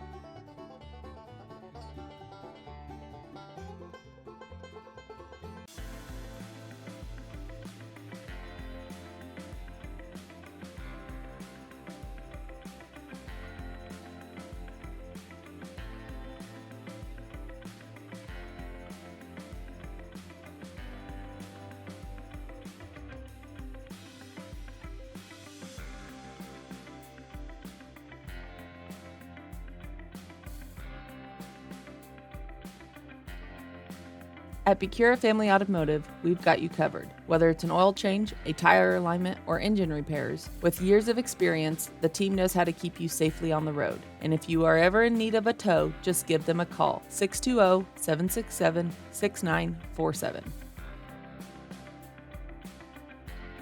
Alcogen is a global leader in developing and providing high-performance specialty materials designed to positively impact the environment. If you're looking for an inspiring and exciting career as part of a team who is passionate about its mission, work, customers, and the communities, contact us today, 620-767-5119, or apply online at www.alcogen.com/careers. Adams Home Store has been family owned and operated since 1969. They offer construction services for custom homes, outbuildings, boat docks, and more. Adams carries supplies for farmers and ranchers and has a big inventory of grilling, boating, and camping accessories. Located at 203 East Main in Council Grove, go Braves! Together with veterans in Morris County, Kansas, hopes to enlist rural veterans and their local partners to join forces to reduce veteran and civilian suicides in their communities. To learn more, join their Facebook group. Please remember, help is always near. It's okay not to be okay. The Tire Shop north of Council Grove is your one-stop shop for all your vehicle's maintenance needs, offering tire and oil services for cars, trucks, tractors, and even ATVs. With hundreds of tires in stock, the Tire Shop is here for you. Matt Palmquist with Whitetail Properties is part of an expert team focused on Kansas land sales with local knowledge and national reach. Get the results you deserve. Contact Matt at 785-826-0995.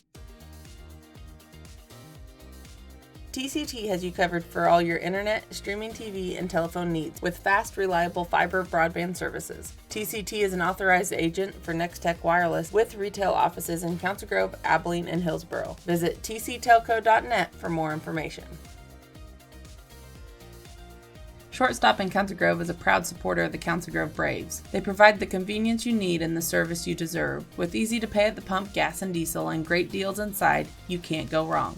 Be sure to pick up a delicious pizza before or after the game. They hope to see you in one of their many locations in eastern Kansas. Let's go Braves! The Steve Crichton State Farm Agency is a proud supporter of the Council Grove Braves. For all your insurance needs, call Steve at State Farm, 620-767-5819. Let's go, Braves! For all your heating and cooling needs, call Services Unlimited. Proudly serving Council Grove and the surrounding areas for over 35 years, supporting your Council Grove Braves and wishing them the best this season. The Apothecary is located downtown Council Grove, is here to serve you for all your pharmacy needs. Their staff is friendly and knowledgeable. The Apothecary accepts most prescription insurance plans, offers free mailing and delivery, as well as a convenient drive-thru. Open Monday through Friday, 9 a.m. to 5:30 p.m. The service you deserve from the people who care. Let's go, Braves! Located at 415 West Main Street in downtown Council Grove, Route 56 is your local game day gear store. Stand out in the crowd with a unique shirt or hoodie from Route 56. Don't settle for the same old shirt that everybody else can order. Show your school spirit and support the Braves by buying local from Route 56. Check out their online store, route56llc.com, at your convenience. The Council Grove Pizza Hut is a proud sponsor of the Braves. Stop into your local Council Grove Pizza Hut before or after the game for all your Pizza Hut favorites. At Ray's Apple Market in Council Grove, they believe grocery shopping should feel like coming home. They're family owned, so they'll treat you like family too. That's why they still carry out your groceries with a smile, rain or shine. They proudly support our local schools, sports teams, and the heart of the community, you. So next time you shop, choose the store that knows your name and loves your town as much as you do. Ray's Apple Market, where family, community, and good food come together. Let's go, Braves! LuxNet has spent more than 32 years making marketing simple with great customer service, collaboration, and quality products. From invitations and flyers to business cards, postcards, brochures, and more. Visit LuxNetCorporation.com to learn more about their print and mailing offerings.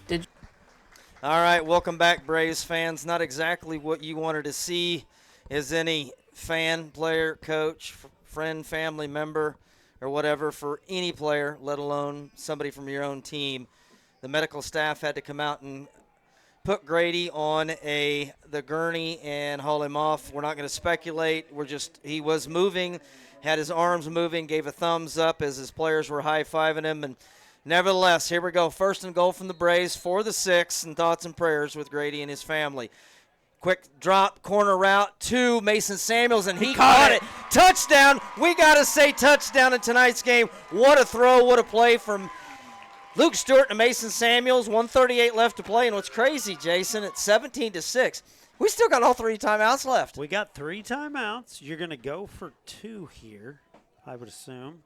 And you are going to do everything you can to try to get the football back and start to look at onside kicking and some different things to. All right, here we go. Empty backfield for Stewart. Stewart's going to try the same play again to Mason Samuels. He did it again. I tell you what, if it ain't broke, don't fix it. Just keep going to 34. 17-8, 1:38 left to play, Jason. We're going to keep it right here. Yeah, throw it up to 34 has been kind of my mantra in a lot of situations, and we've done it. We did it at St. Mary's to win on the corner route, and it's almost unstoppable at certain parts of the field, and it's very unstoppable out on the edge on some of the slants and stuff you run with Mason, and he blocks out just like in basketball. He gets his body between them and able to catch the ball with his hands. So looks like a pretty big weapon moving forward, and, man, it's going to be tough sledding because Grady's a big part of the receiving corps, and hopefully he's all right. He's going up to get checked out, I'm sure, right now, but he and 41, Bradley Dornbos, Dad took his helmet. And he was checked out. He's been sitting. Don't know what that means. I'm not a medical doctor. He's been sitting, and he's obviously uncomfortable. He jogged off the field, hasn't been back in, though.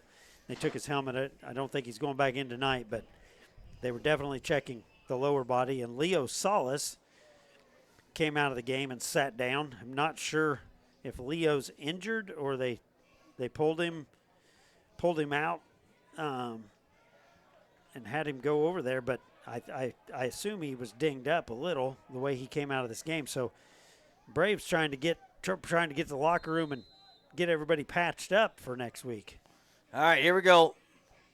Onside kick incoming, and it is a good one. It's loose, but I believe Burgess was able to jump on it, but pretty good attempt there for Lincoln Sherwood. But yeah, he kicked it hard right at a player, which is a very good onside strategy, and was able to get the ball to pop loose off his chest, but Braves not able to recover. So now, ball sitting at the 49-yard line. You got a minute 36. You got all three of your timeouts. You just have to stop them where they're at and see if they'll give you the football. All right, here we go. Double tight formation. Monholland in the backfield. Going to be a handoff left side. Council Grove's bringing some pressure. Monholland stumbling his way forward. Is able to get out to about the 46-yard line. Timeout for Council Grove. Going to use one of those three. Preserve this clock as much as you possibly can. Bring the punter out here because they're able to get something going offensively, Jason. They had the ball at about the 31-yard line. Marched down the field 70. We're going to keep it right here. Marched down the field 70 yards. Punched it in the end zone in about a minute and a half. Yeah, it was a nice quick drive. Silver Lake in the prevent, giving a little more cushion, but Braves able to move the ball underneath. And I'll tell you what, you don't want to be overly optimistic, but man, if you could get the football back, you're not going to probably have any timeouts, and you're praying for a big quick strike, breaking somebody loose, hook and lateral, something to, something you can cover 80 yards in a heartbeat with. But Braves showing a little fight here. All right, here we go. Second down and about 7 for Silver Lake. Trips here to the near side. Shift Monholland to the left side. Man in motion is Johnson. Going to be a handoff left side. Monholland shoving his way forward. Get inside the 45 down to about the 42. Coach Reddick will call his second timeout. 1 remaining, and that will bring up a very, very huge 3rd down and 4. And again, we'll keep it here again. Something just to kind of think about here, Jason. 3rd down and a long 4. If you are Silver Lake, it's a 2-possession game still, trailing by 11. But if you're Silver Lake and you get this close, you get it to like 4th and 2 with a 2-possession game, Council Grove's obviously going to burn their last time out. You don't go for this, do you? You punt it. You try to punt it and pin us inside the 10, don't you? I would sure think you'd want the ball to be as far away from the end zone as you could get it.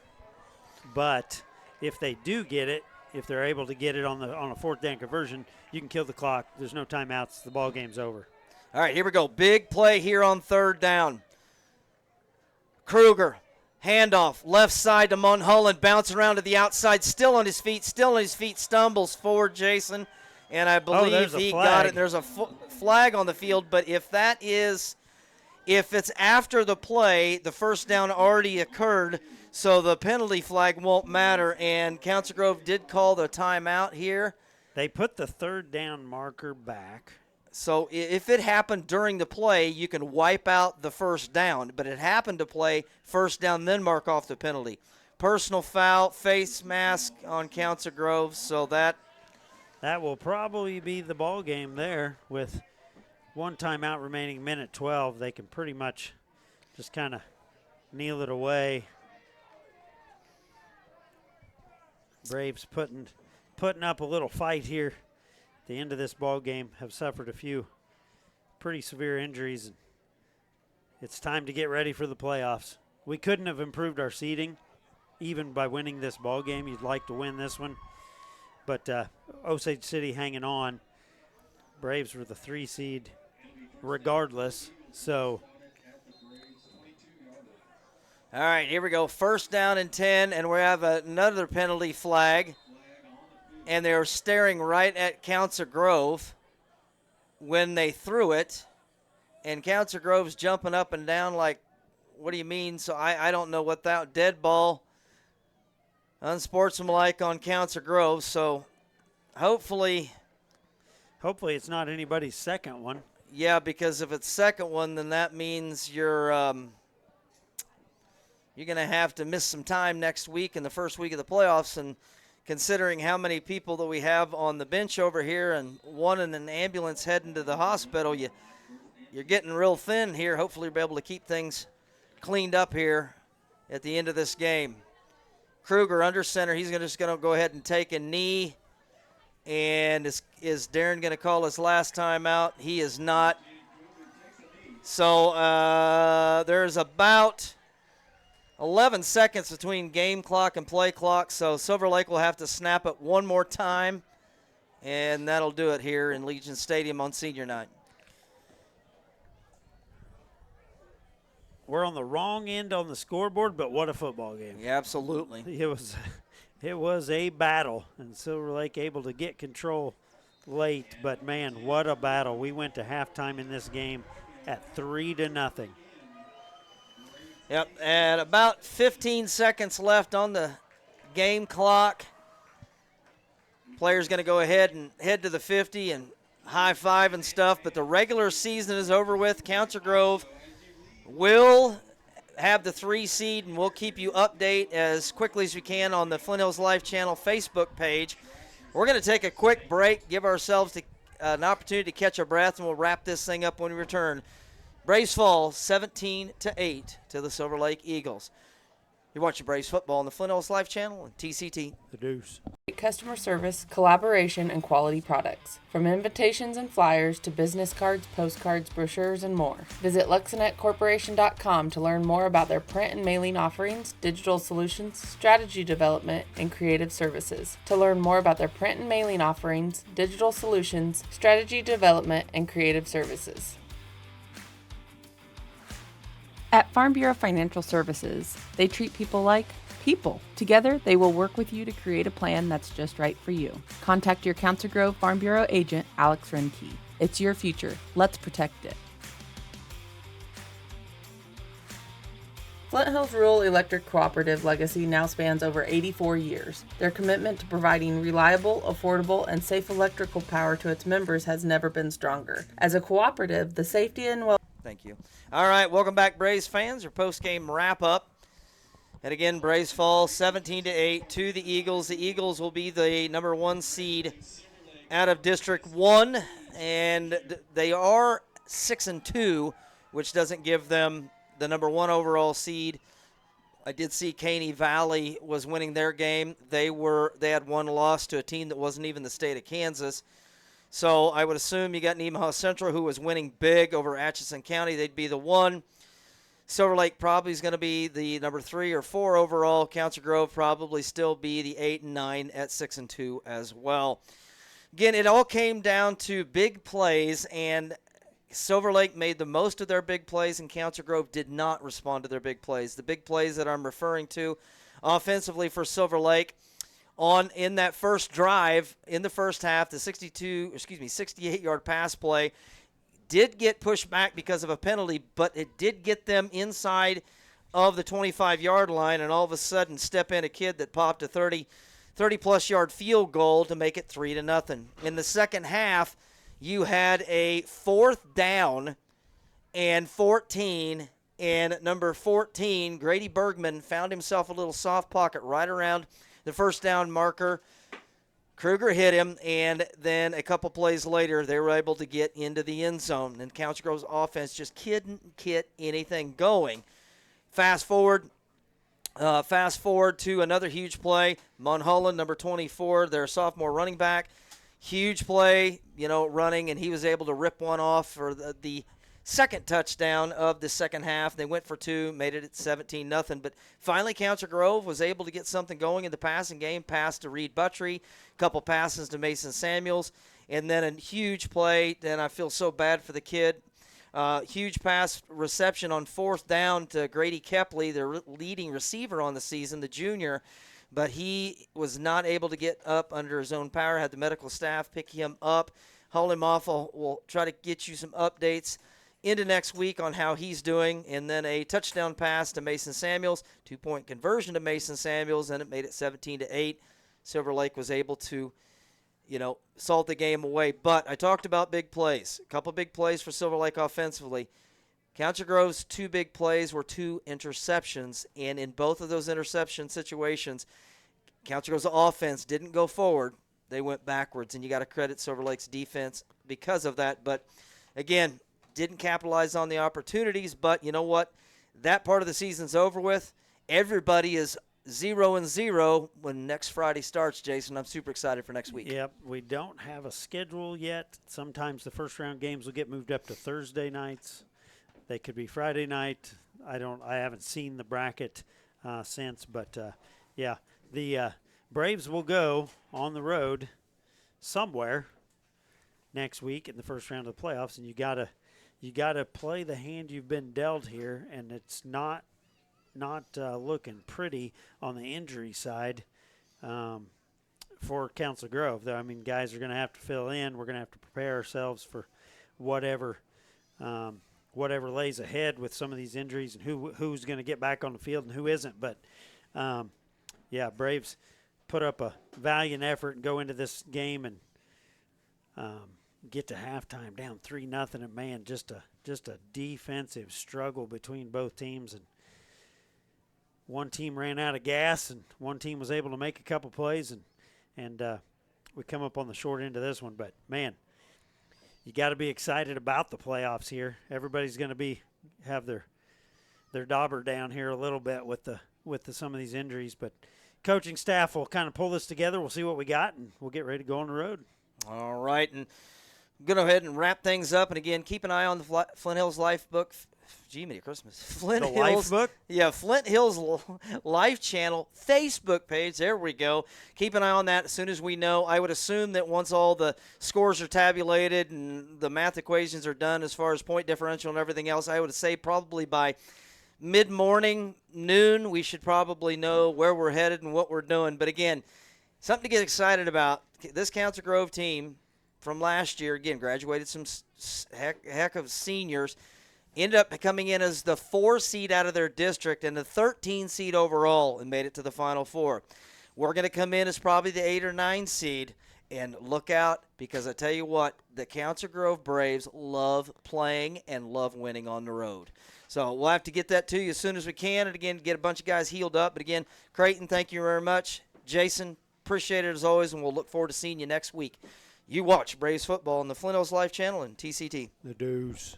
Veterans in Morris County, Kansas hopes to enlist rural veterans and their local partners to join